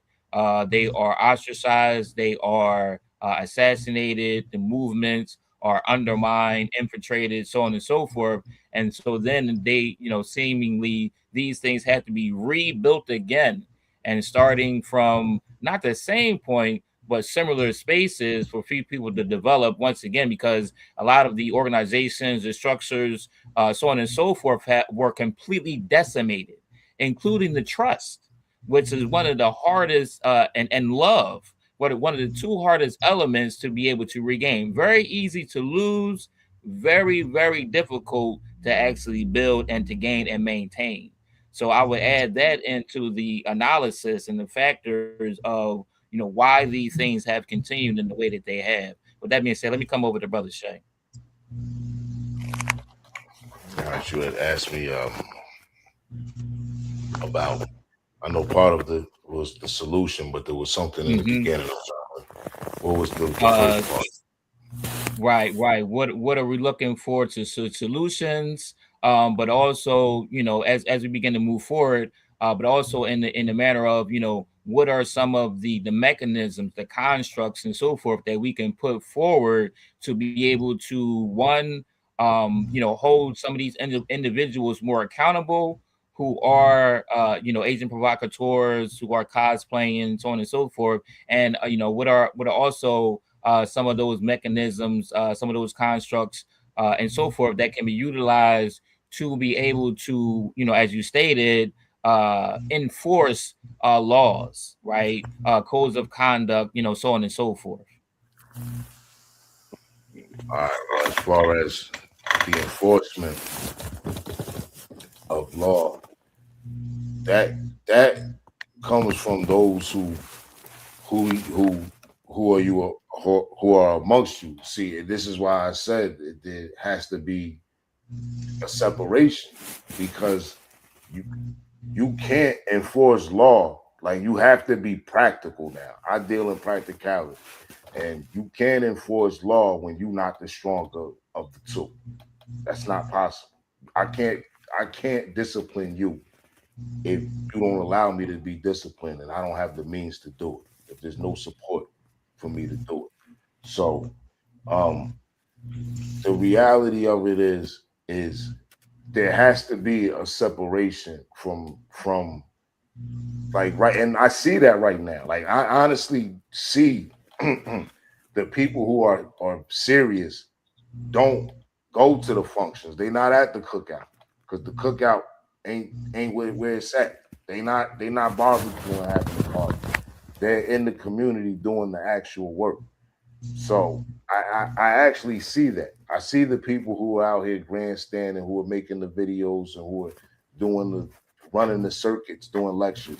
Like, you're talking about Brother Malcolm X, and like me, I put out a series. I'm putting out a series right now, and truth be told, I would say 98% of what I'm saying ain't nothing that isn't out there. Is I'm just lining it up in a certain type of way, and I'm putting it together all in one place and facilitating it with images and storytelling, so that it's palatable to a lot of people who might not have seen the piece that Steve Copley did, or might not sit through a lecture with slides and whatnot behind it. So I'm looking at it because I'm understanding the era that we're in. I'm understanding the age that we're in and how the information. And I'm not trying to be like what she said about that regurgitating, but I also understand Malcolm X was murdered. And the reason why he was murdered was because he actually had it figured out. And unfortunately, when you have it figured out, that's what happens, because they don't want that energy. And unfortunately, a lot of things that were said really never actually got implemented. And this is where we end up. We end up in a place where we never was enforcing laws. This is why we ended up having so many deviants doing things to our children in our own community, and without being punished the way they were supposed to be punished, because that wasn't law. At least in the community, we didn't make it a law the way it should have been law. So we have to establish who our community is, because right now, then this is a whole nother topic. But if you see what's going on amongst those who, I don't know what the term to use, pro-black content, whatever you want to call it, it's a whole war going on right now, just based on ideology, where we're from, who we are, what we should be calling each other, all of this foolishness. And all of this, there's a reason why we're seeing it. All of this ties together. None of this is coincidental. None of this infighting between people who want to be tied to this patriotic idea of being a Black American, as opposed to an African who happens to be in America, and what's going on actually in the continent of Africa right now, and what's going on. Like, all of this is connected, and it's happening for us. So, being proactive definitely means being aware and understanding how you have to move before we can get to being able to be in a position where we establish in law.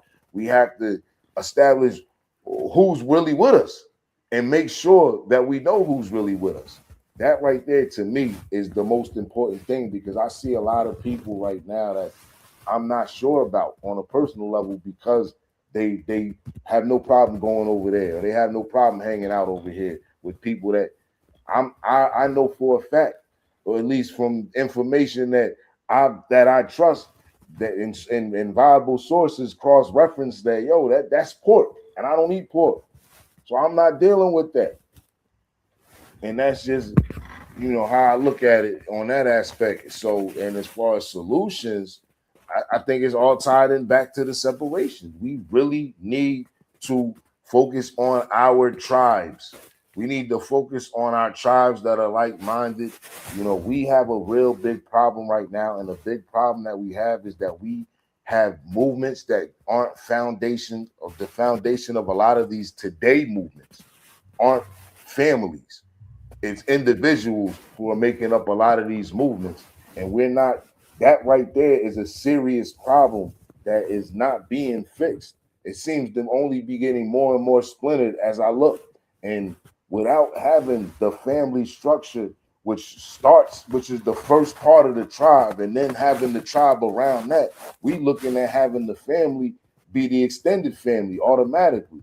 We're looking to automatically jump into these movements, and that's the family now. When we not even having our own family at home, and that right there is one of the biggest problems, and that's how we in this situation.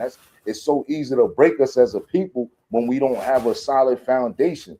The average person I know don't know what it's like to sit down, and I'm talking about today, don't know what it's like to sit down on a regular basis with a family and eat dinner, even once a week. When that used to be a very serious point with a communal point in our history. Like that was a point where we sit down and we talking and discussing, and think about this. I lose my words sometimes, but think about this. When they talk about having business meetings and all that, there's a reason why they do it over meals, because that's there's a certain feeling that you have. It's a certain vibration you're on when you're sitting down eating and with your family, and we don't even do that no more.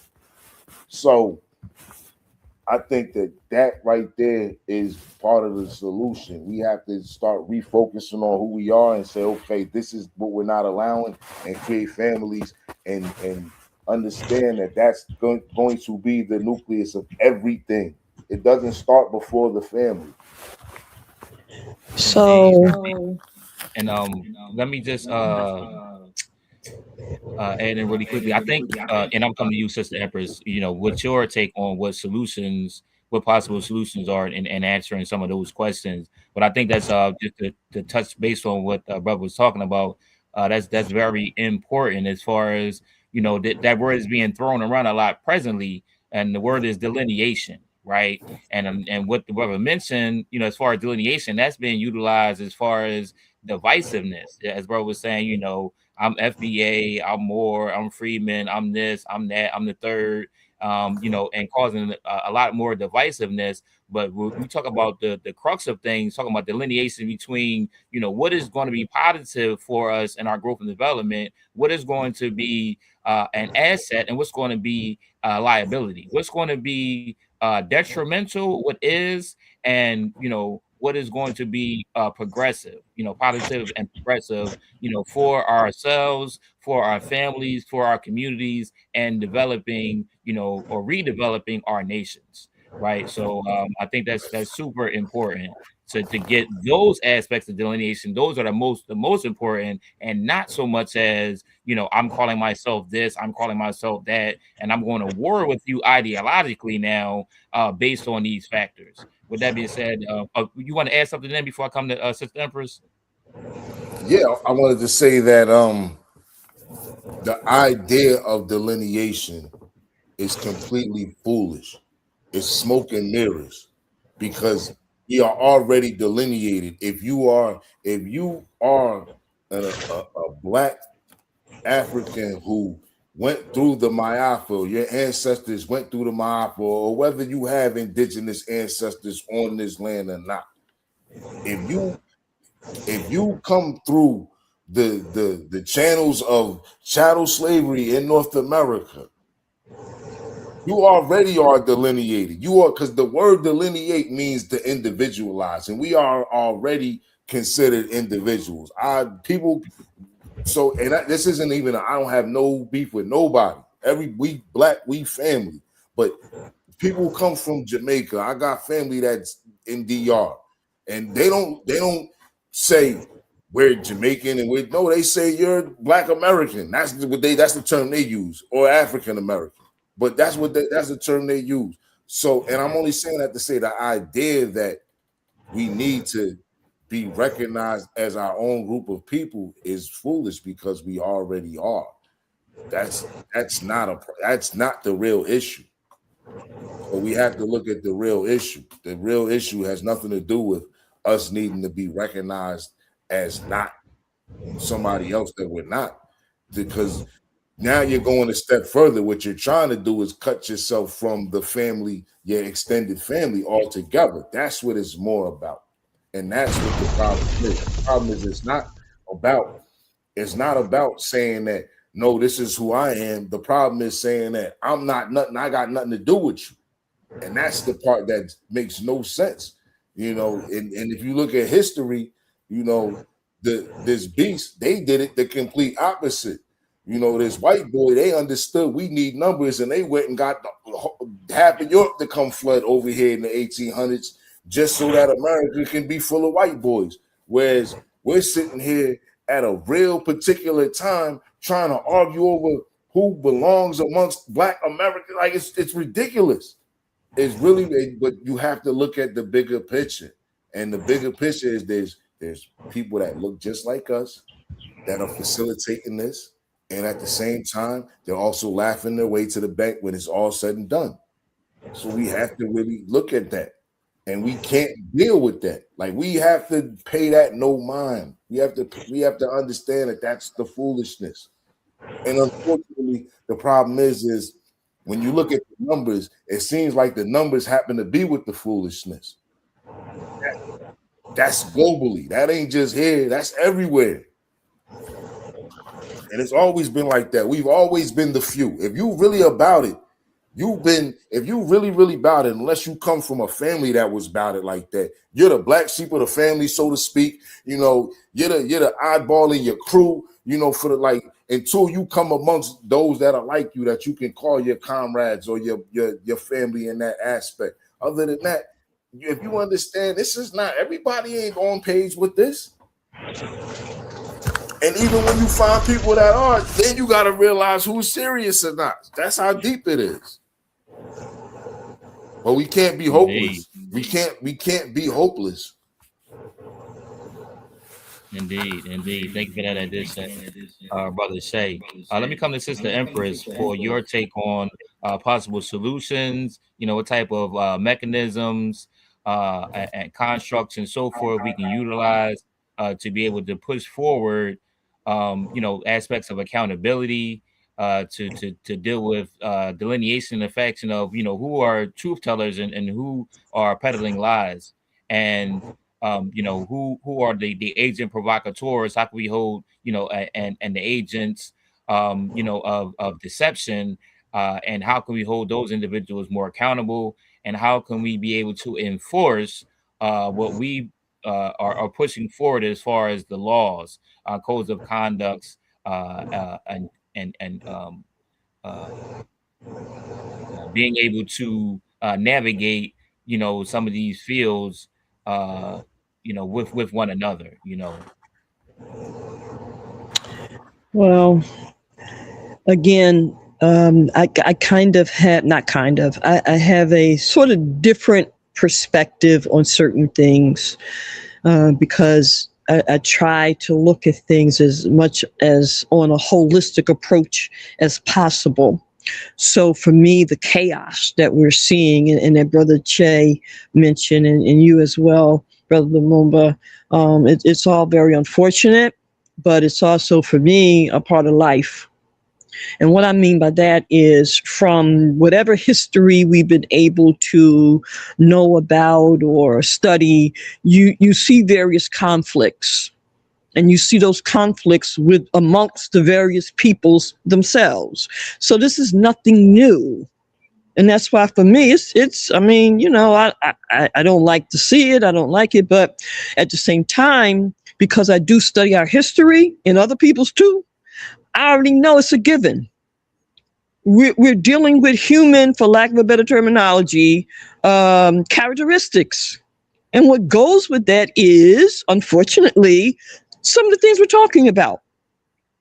Now, again, the critical analysis for me is important, Very, very important in this day and age, because our ancestors already gave us some of the tools for us to do some of these analysis today, for example. So we're talking about delineation. We're talking about, the various factors and groups. And so, well, I mean, come on, y'all. We know that's been going on when we study the continent of Africa and throughout the diaspora. That ain't nothing new. But again, in this day and age, I think the advantage is to have learned from that, and it gives us a better idea of what to do. Now, going back to your question, Brother Lumumba, I'm going to give my spin on it, and this is just my perspective.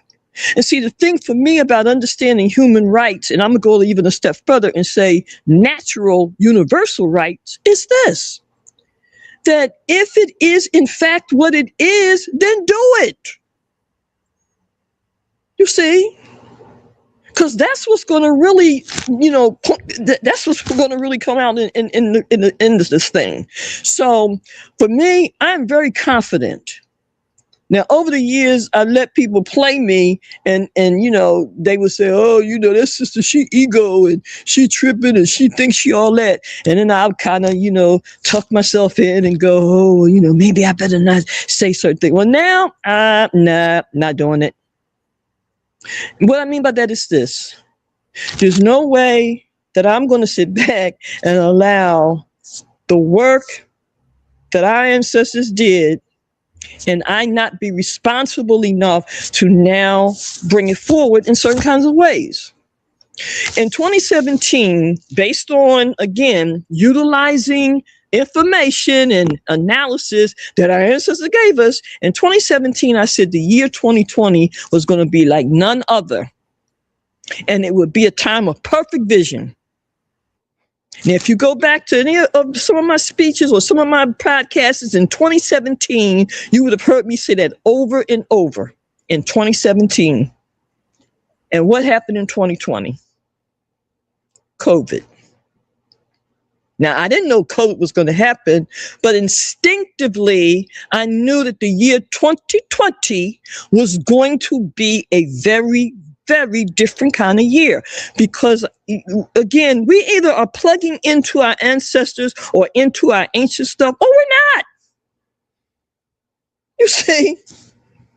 And I mean, in ways that is going to help bring us forward in certain other dimensions of this.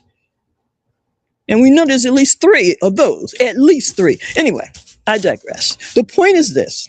So I'm saying that by the year 2030, I've been talking about something called the Ma'atic Epoch, or epoch as some call it. And Brother Shay mentioned it earlier in a more simplistic manner by saying things are going to change. Well, things are going to change in such a way that we're going to literally see it again, because we saw it in 2020. But what happened? Folks went through a whole freaking year of being almost under complete control. You were told where to go, when to go, how to go. You were told with some things how many of it you could buy or couldn't buy. You couldn't go to school, you couldn't go to work. You ain't never seen nothing like that in your lifetime. But yet, what did we do after that? And I'm not talking to the masses, y'all. I'm talking about the folks who claim they read Dr. Ben or Dr. Clark or Dr. Francis Cress Welsing or Amos Wilson. What did they continue to do? The same old stuff. No emergency preparedness stuff. No, we better start educating our children stuff. None of that. They went right back to business as usual. So now, these conversations we having tonight, that's why I thank you, brothers, and those who are listening, because your energy is filling things in as well. The point is this. And again, Dr. Francis Cress Welsing taught about one thing, Dr. Amos Wilson taught about another, but in the spirit of what they taught was other jewels, if you really was comprehending. So even though on the surface, it might have been, melanin or the system of all white supremacy or whatever, that was on the surface.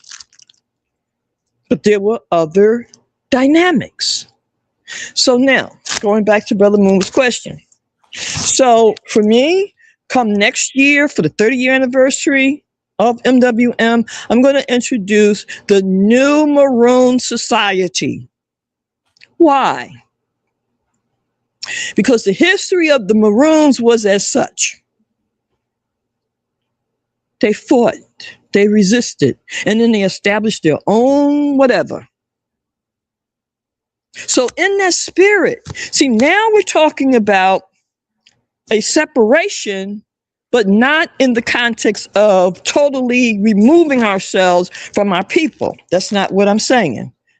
But I'm saying we have to simultaneously, as I said earlier, and Brother Shay just kind of reiterated it, but I said it from the very beginning. We have to differentiate who is who. And by establishing our own, note the word, again, learning from our ancestors, establishing a society first. Because then we're able to kind of deal with the nuances and the whatever, and learn and grow. And then you take it to the next level. But in an international context, when you develop a civil society or another form of society, it positions you. And so we're talking about solution. So while other folks are talking about, well, they want to be called this, they want to be called that, that's fine. Call yourself whatever you want to. Our focus is justice, repair, and liberation. Now, if that's what you're about, I don't care what you call yourself. For real. If you come into this society, here's the premise. Don't come up in here if you're not about that. We have other things that you could be about. But this right here, it is for specifically A, B, N, or C to Z, without the AUQRS stuff, if you get my gist. Anyway, the point is this. So we take the actions that we can take, even if it's 10 of us, 20 of us, 50 of us. The point is you establish something that enables those who are serious to be able to participate, grow, develop, bond, build, etc. We have to establish those kind of mechanisms in a manner that is going to be a little broader, but at the same time, a lot more succinct. Now, on the issue of infiltration, we already know that that's going to happen. We already know this. So what do?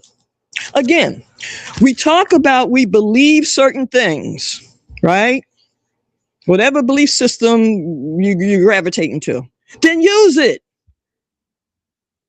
Or shut up. Either we believe something and it's going to work, or it doesn't. And then to back that up, here's let's go to technology. Because to me, it's always different mechanisms. So technology, if other people can use lie detectors, why can't we? You see, on a certain level of things. Person wants to come in on a certain level, are you willing to take a lie detector test? Now that might sound really weird, but I'm talking about playing chess and not checkers.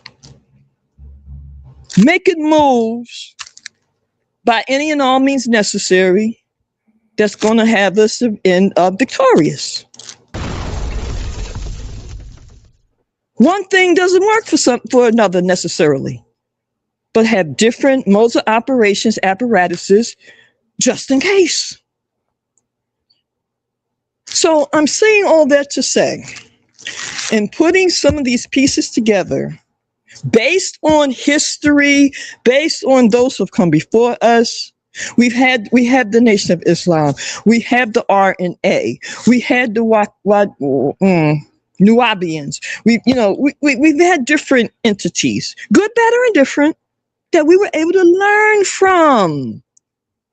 So that's why with the new Maroon Society, you be whatever religion you want to be. We ain't trying to tell you what to believe or how to believe beyond a certain point. That's your business, as Brother Malcolm taught us when he attempted to build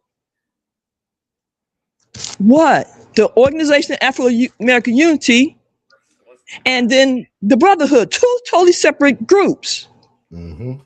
You see what I'm saying? So he already taught us this, y'all. I'm confused.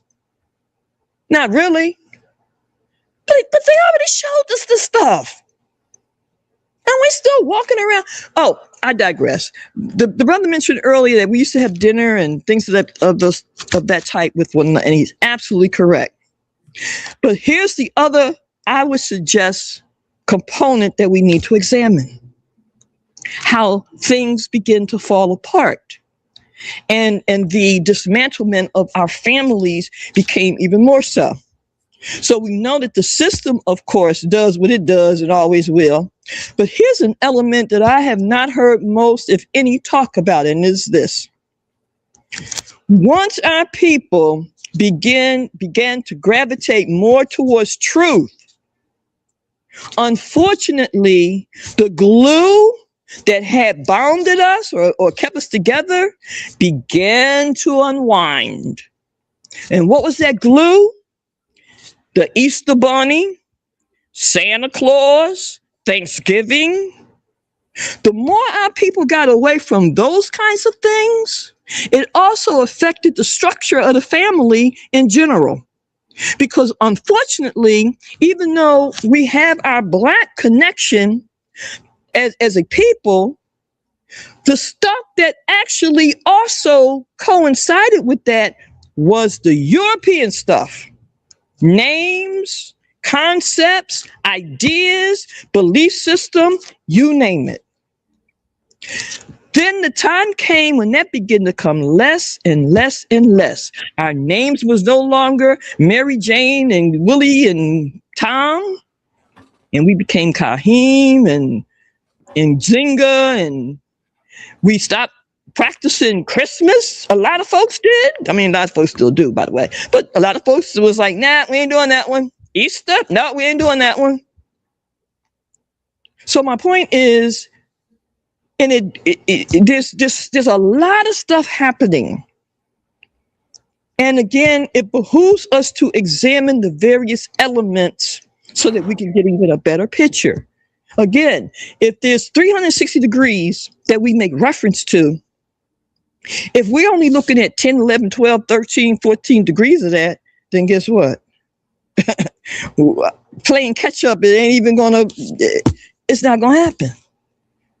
And I'm saying again, our ancestors already gave us so much. If we utilize what they already showed us, what they already did, what they already accomplished, what they already shared, etc., use that, apply it. I mean, really apply it. Now we're talking. So again, so solution orientation for me is to establish an independent entity within the system, because we got to still grow, learn, and interact, but with the intention of becoming independent to a greater extent, and do that with folk of similar and like minds, establishing our own church that is totally non-denominational, whatever, in other words, the church is the Church of Justice. That's the name of our church. The Church of Divine Justice. That deals with the spiritual development of whomever within our people.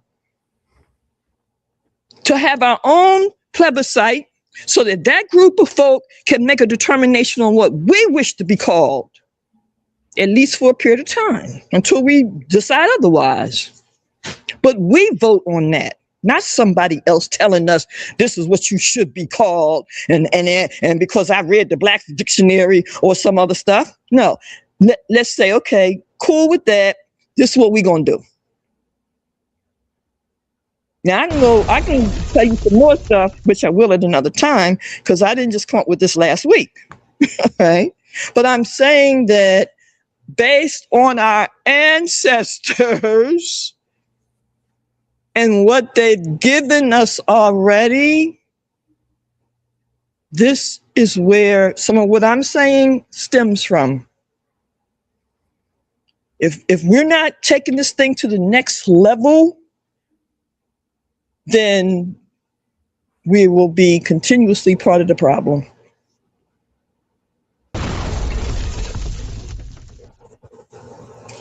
All right, all right. Thank you for that addition, Sister Empress. Excellent, excellent. With that being said, I want to come to share, just play a quick clip, a snippet of some of the work from our brother Shay Black. All right, just to give you a taste, a prelude to what you might see and find as you began to delve deeper into his work. All right. So, with that being said, let me play a short snippet of Agent, the story of Eldridge Cleaver. 1968, Dr. Martin Luther King was shot by a would-be assassin while standing on the balcony of the Lorraine Motel in Memphis, Tennessee. And at the time, most believed the shot had been fatal. However, it was revealed that he was actually suffocated in the hospital later that evening. Shortly after the news of King's assassination, riots would ensue across the country. Just 2 days after the King assassination, while the country was still being rocked by riots, it was alleged that 14 Black Panthers between 3 vehicles ambushed local Oakland police officers, which then led to a 90-minute shootout between police officers and the Black Panthers, who were armed with shotguns and M16s. The aftermath resulted in 2 police officers being wounded, 1 Black Panther being wounded, and 1 Black Panther being fatally shot, while the sole fatality was that of 17-year-old Black Panther Bobby Hutton. Bobby Hutton was the first member to join the Black Panther Party at 16 years old, and at the time, just 2 weeks shy of his 18th birthday, would become their first casualty. Although reports stated it was up to 14 men, 7 were arrested and charged. Among those were David Hilliard, who at the time was the National Chief of Staff and one of the highest-ranking Panthers, while Huey was behind bars at the time for involuntary manslaughter of Officer Fry.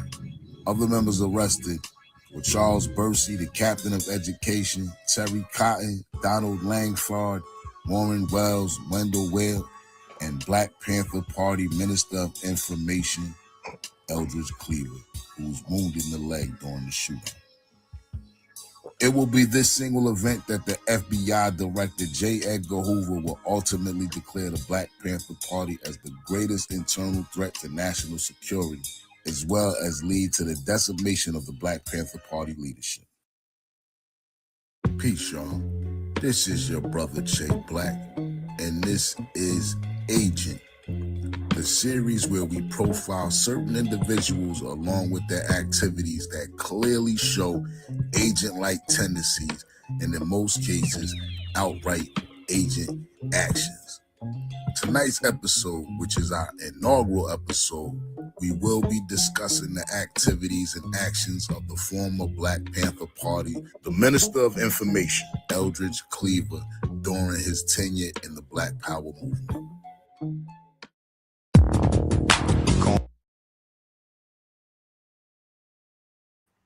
All right, all right, all right. Let me go ahead and stop the screen share there. Great stuff. Great job, brother. Great job. Excellent, excellent work. I want to say excellent and eloquently orchestrated work, my good brother. All right. Appreciate that. All right. So there you have it, family. Just a snippet, a clip it, just a taste to tantalize your taste buds. All right, on what you may find if you delve further into our brother Shay Black and some of his exemplary work. with this series, Agent, in this episode, the story of Eldridge Cleaver. All right, family. And with that being said, if you could let them know, good brother, how they can get more information, how can they tap in more with you, any contact information, social media, so on and so forth. Yes, And what we can do to support. Yes. absolutely. You can find me on YouTube. It's my name. Just type in Che Black, no C in Black, and my work comes up. My channel comes up. Che Black. That's the name of the channel. Pragmatic _ Che Black on Facebook. Pardon me, Instagram. You can find me at Pragmatic _ Che Black on Instagram. And as far as support, you can go and watch the video and leave a comment and give your thoughts, and share the video, and just as I keep on going, just keep subscribe to the channel, and that's right as of right now, that's the best way to support me right now. To show support, and just support. And I appreciate being on this platform. This was love right here, and I really appreciate it. This was a great dialogue. It definitely was heavy. It was a heavy dialogue. And it's just unfortunate that this was for a platform. It was for this show, but having this conversation, it was just unfortunate that it had to be public. Like, if we had this conversation private, which I do hope to be able to have a private conversations more in depth on some of the things we were talking about, because I do believe that, even what the sister was saying as far as solution, and what I was saying as far as solution, I was listening, and they really kind of lined up, because I agree with you 1000%.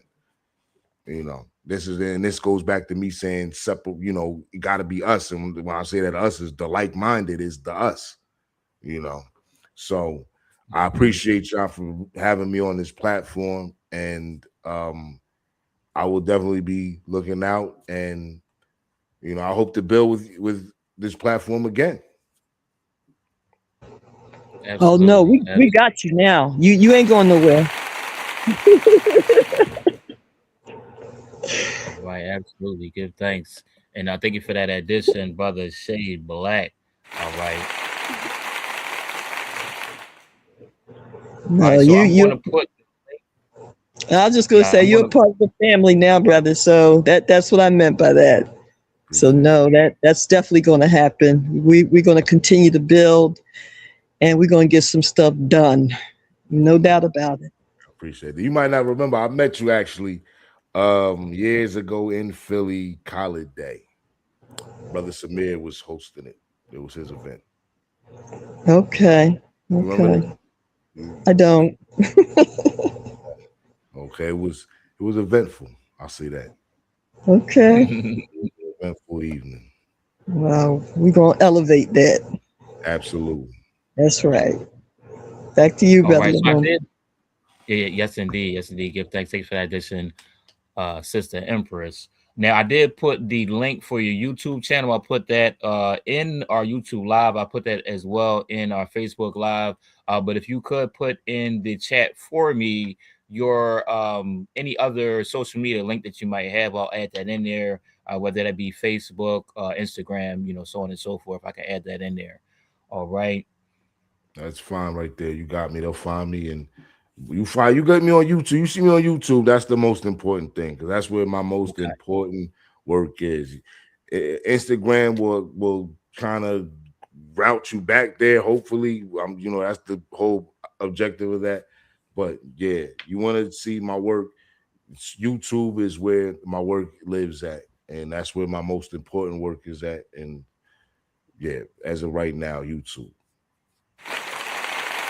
Until we get our own broadband, so we dealing with our own broadband and our own streaming services, right? Because that's what the conversations is about to turn into. But okay, that's where you find me now. So, Brother Shay, what I'd like to do, because starting next month, we're going to start classes for our sisters, what I call Universal Black Woman, evolutionary classes. So I'm going to include as a requirement, if I may, your videos, your information. They will have to look at that. They will have to assess it, and we will dialogue as a part of our classes. I am honored. Like you, I don't even understand. I'm honored. This is an honor. I really appreciate that. It's like I said, I know who y'all are. There is a respect coming into this from me. So I'm honored because I know that y'all are doing the work. I remember the Million Woman March. I was living in Camden at the time. So I'm honored. All right. All right, excellent. So yes, once again, you can follow the brother Shay Black at youtube.com /@Shay Black. All right, get that good information and tap into the Agent series. Like, follow, and subscribe. Hit the bell, get all the notifications so when that new videos drop, you can get notified. All right, support the brother and independent Black media and Black excellence. All right, with that being said, let me bring it to you, Brother Shay, because I think we're getting ready to close out for this session of New Day Resurrection Liberation. Is that correct, Sister Empress? Yep.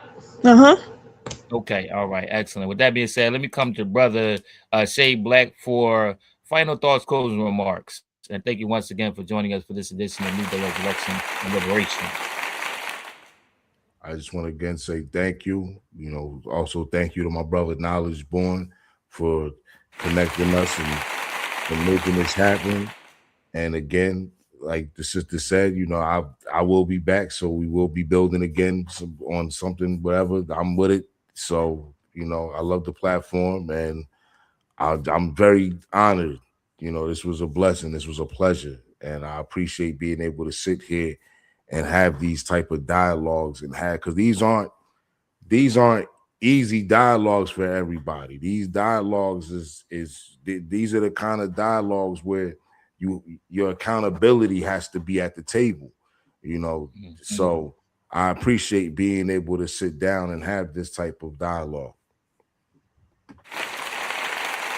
Yes, indeed. Much appreciated. Thank you for joining us once again, Brother Shay Black. With that being said, let me come over to Sister Empress. Final thoughts, closing remarks. Well, again, I want to thank Brother Shay for, being with us tonight and of course, for the work that he is doing and for the work that I know he will be doing in the future. I think what we saw with the clip that you showed, Brother Lumumba, and also the two that I've been able to view is just the beginning. You can see it. You can see it. And so I'm looking forward to the next installments. And again, hoping that we can be a part of that in some way to make sure that it matriculates and gets out there, because this information definitely needs to be put out there. It's qualitative. It's on point, and this is the kind of thing that now has to happen. See, some people can talk about certain things or people, but when it's put in a context of a certain type, as it has been said, even a 5-year-old can get it, you see.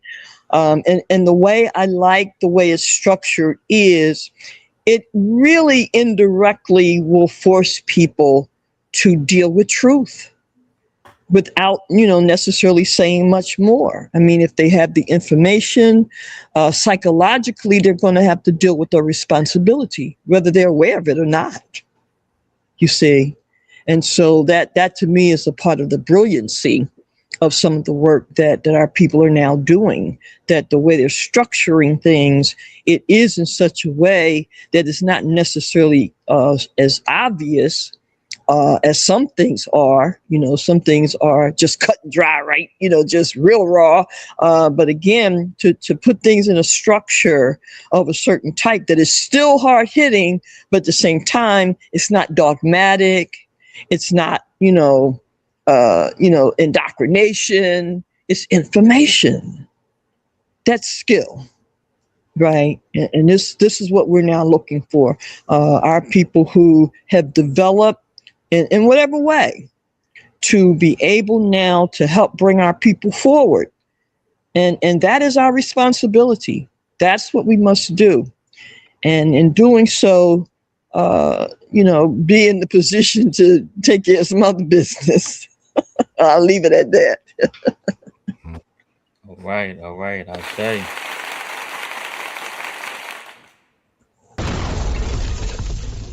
Thank you for that addition, Sister Empress. All right. And of course, once again, triple salute to the ancestor, Steve Coakley, for being, motivational, inspirational to some of the works that are being produced today. And Brother Moomba, Right. don't forget about letting folks know about tomorrow, because again, over the years, people have complained about not complain. I mean, righteously so, the observations about what's been going on in the music industry. And I'm not talking about necessarily the recent thing with the individuals. I'm talking about the whole way it operates, the music that's being put out there. People have talked about it for a while. So now we're positioned or being placed in the position to do something about it. So for those artists that are ready, we now have the opportunity to assist with promotion, development, and so forth with these upcoming concerts. So, Brother Mooma, please share how folks can tap in tomorrow. And this is going to be an ongoing process, because we're getting ready to establish our first concerts, and there will be several. There'll even be a few mini concerts in different cities, and then there'll be some major concerts. And lastly, I was talking to Brother Moomba earlier, and I talked about Abiodun the other day. We're looking to possibly do a 21st century version of self-destruction. With right. Okay, with there's a lot of known folk, and again, strategically speaking, changing up some of the lyrics a little bit, but keeping in that same kind of framework with a very similar message, but of course upgrading it to some of the things that's going on today. So again, we'll be going to different cities. For folk that might want to be a part of that kind of collaboration. Right. And you see the skills of our brother Che in terms of production, videography, and so forth. So we already got certain things right in our midst. So anyway, back to you, Brother Moomba. All right. Yes, indeed. And so you can tap in and get some further information for our session. Let me see if I can go ahead and share one of the updated flyers. All right, let me share that really quickly. And you can join us for our session tomorrow, which is going to be on Zoom as well as Facebook Live. All right, and that it's going to be 7 p.m. All right, tomorrow. Okay, and you can tap in once again. This is going to be a virtual session. All right, so this is going to be pertaining to the different committees and the work that it's going to take to help facilitate putting on some of these concert series that we're having. It's going to be the Ubuntu World Music Concerts, all right, for human rights, justice, repair, and further resonance. Okay, this is going to be the first Ubuntu World Fest. This is being planned for October 2026, New York.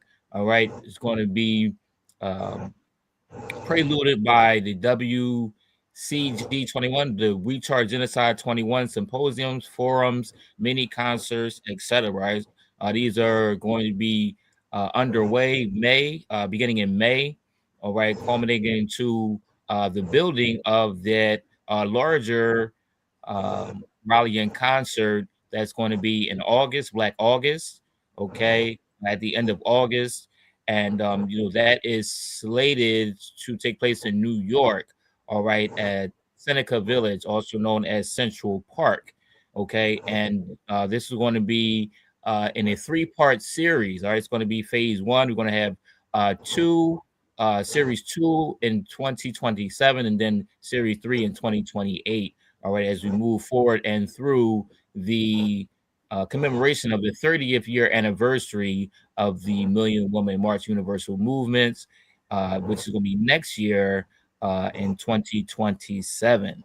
All right. So to get more information on that and to be a part of some of this historic work and pushing forward with the momentum that we are now seeing with the declaration of the African Union being spearheaded by Ghana and the United Nations, as 123 nations have agreed on March the 25th, 2026, that the transatlantic slave trade was one of the worst atrocities known in human history. And with that, we demand reparations and we charge genocide. All right. And following once again with some of the works of our ancestors, namely, we just celebrated the Ancestral Earth Day of Paul Robeson. All right. Ancestor Paul Robeson, as well as the work that was done by William Patterson in conjunction and collaboration with the works done by our ancestor Saint Kwame Moore, ancestor El Haj Malik El Shabazz, and others. All right, so we're continuing in that same vein, taking on those mantles and being able to pass on and be able to receive the baton of further progress, right, and be able to move things forward as we continue to fight for freedom, liberation, and justice, restoration, reciprocity for our people. All right. So with that being said, once again, that is going to be tomorrow, the Sunday. All right, which is today, April the 12th.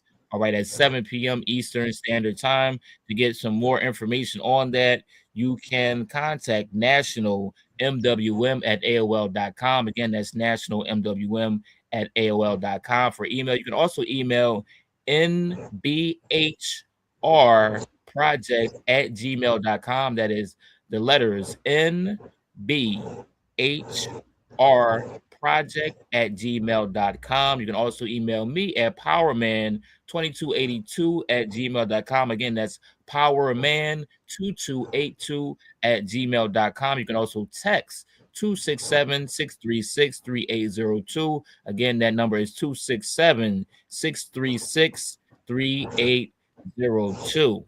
All right, and to get some more inside information into the We Charge Genocide 21 project, to become a member of MWM and its associated organizations. All right, and to make sure that you are a part of the upcoming Ubuntu Justice Jubilee fight for Black human rights, as well as social justice and political prisoner benefit concert series. All right, 2026 to 2028. All right. Brother Mumba, one quick thing I forgot to mention. We might have to change the date because when I spoke with Mike Africa Jr. earlier today, he reminded me of something that I forgot. Every year, Chairman Fred Hampton Jr. Does something at the end of August, right, in Chicago, and so we might have to do it the third week as opposed to the last week. So we'll talk more about that tomorrow. So I just want to put that out there. The other thing that I wanted to share is that in talking with Mike Africa Jr., tomorrow we're going to share with folks some of our platform when it comes to We Charge Genocide 21. The other evening, we talked briefly about there being no more taxes. That's one of our positions now. Well, it's been our position, but we're now bringing it forward that our people should not be paying taxes.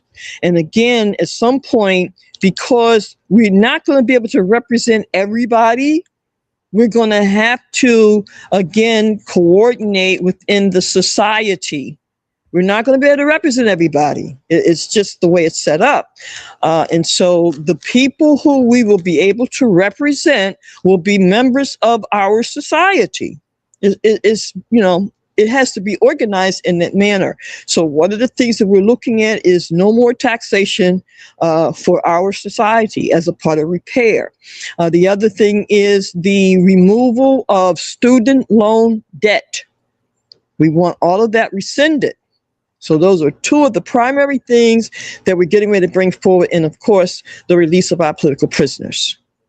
These are all a part of our 21 plus demands. Now, again, going back to the conversation with Brother Mike Africa, tomorrow we will also let folks know that 2 task force committees are being formed. One of them is going to work on getting ready to take the case to Geneva. So again, it's a 1, 2, 3 punch. For 3 years, we'll be doing education, information in our communities, the concerts, and so forth. So again, going along with the concerts is forums, conferences, and so forth that educates the masses of our people so that our people will know what we're talking about with these issues, and we're not just talking to each other. Again, in talking to Mike, we talked about a few things, and one of them is that one of the task forces or commissions is going to be in preparation to take the case to Geneva in 2029. This case will be presented where it states that the 1985 bombing that took place in Philadelphia is, in fact, a crime against humanity and should be declared as genocide. This will be groundbreaking, because that has not been done in contemporary time. That genocide has been cited as a result of bombing. Now, of course, we have Tulsa, but unfortunately, the argument for that has been, as it was with the United States making their no vote, it was that there was no international law in place during that time period. Well, they cannot say that with the 1985 bombing. It was certainly in place, international law. And so we will be asserting it in courts, in world courts. And it's a 3-year process. That's how it's going to take us time to compile the data, do all the filings, and so forth. And so some of the concerts is going to help to facilitate some of the work that we'll be doing. But again, in talking to Brother Mike, one of our demands is that he gets that house that he's now paying for. The house that they initially bombed, he's now paying for that house. Mm-hmm. So we'll talk more about that tomorrow.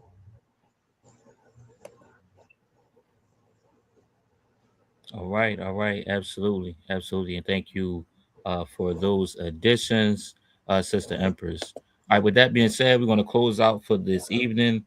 I did put that information in the chat for folks to be able to get the link for the Zoom, as well as the Facebook Live. All right, that's going to be tomorrow once again, 7 p.m. Eastern Standard Time. All right, on Zoom and Facebook Live. Okay, with that being said, we're going to close out for this evening. Thank you once again for joining us, Brother Shay Black. Thank you. Appreciate you for having me. Right. Yes, indeed. All right. With that being said, family, we're going to close out for this evening. Thank you for joining us for this session of New Day Resurrection and Liberation. I want to give thanks first and foremost to the Most High Creator, Creatress. Give thanks to the ancestors and the elders, those who have shed blood, sweat, and tears and paved the way in order to allow us to be here today. I want to thank you all. Thank you for your time, energy, and effort, dedication, determination, and discipline. I bid you all truth, justice, peace, love, freedom, prosperity, power, protection, and divinely principled purpose. I want to say, let us continue to strategize, organize, and mobilize. And family, I want to say, in conclusion, Moja Tuta Shinda, which means together we will win. All right, peace and love, family.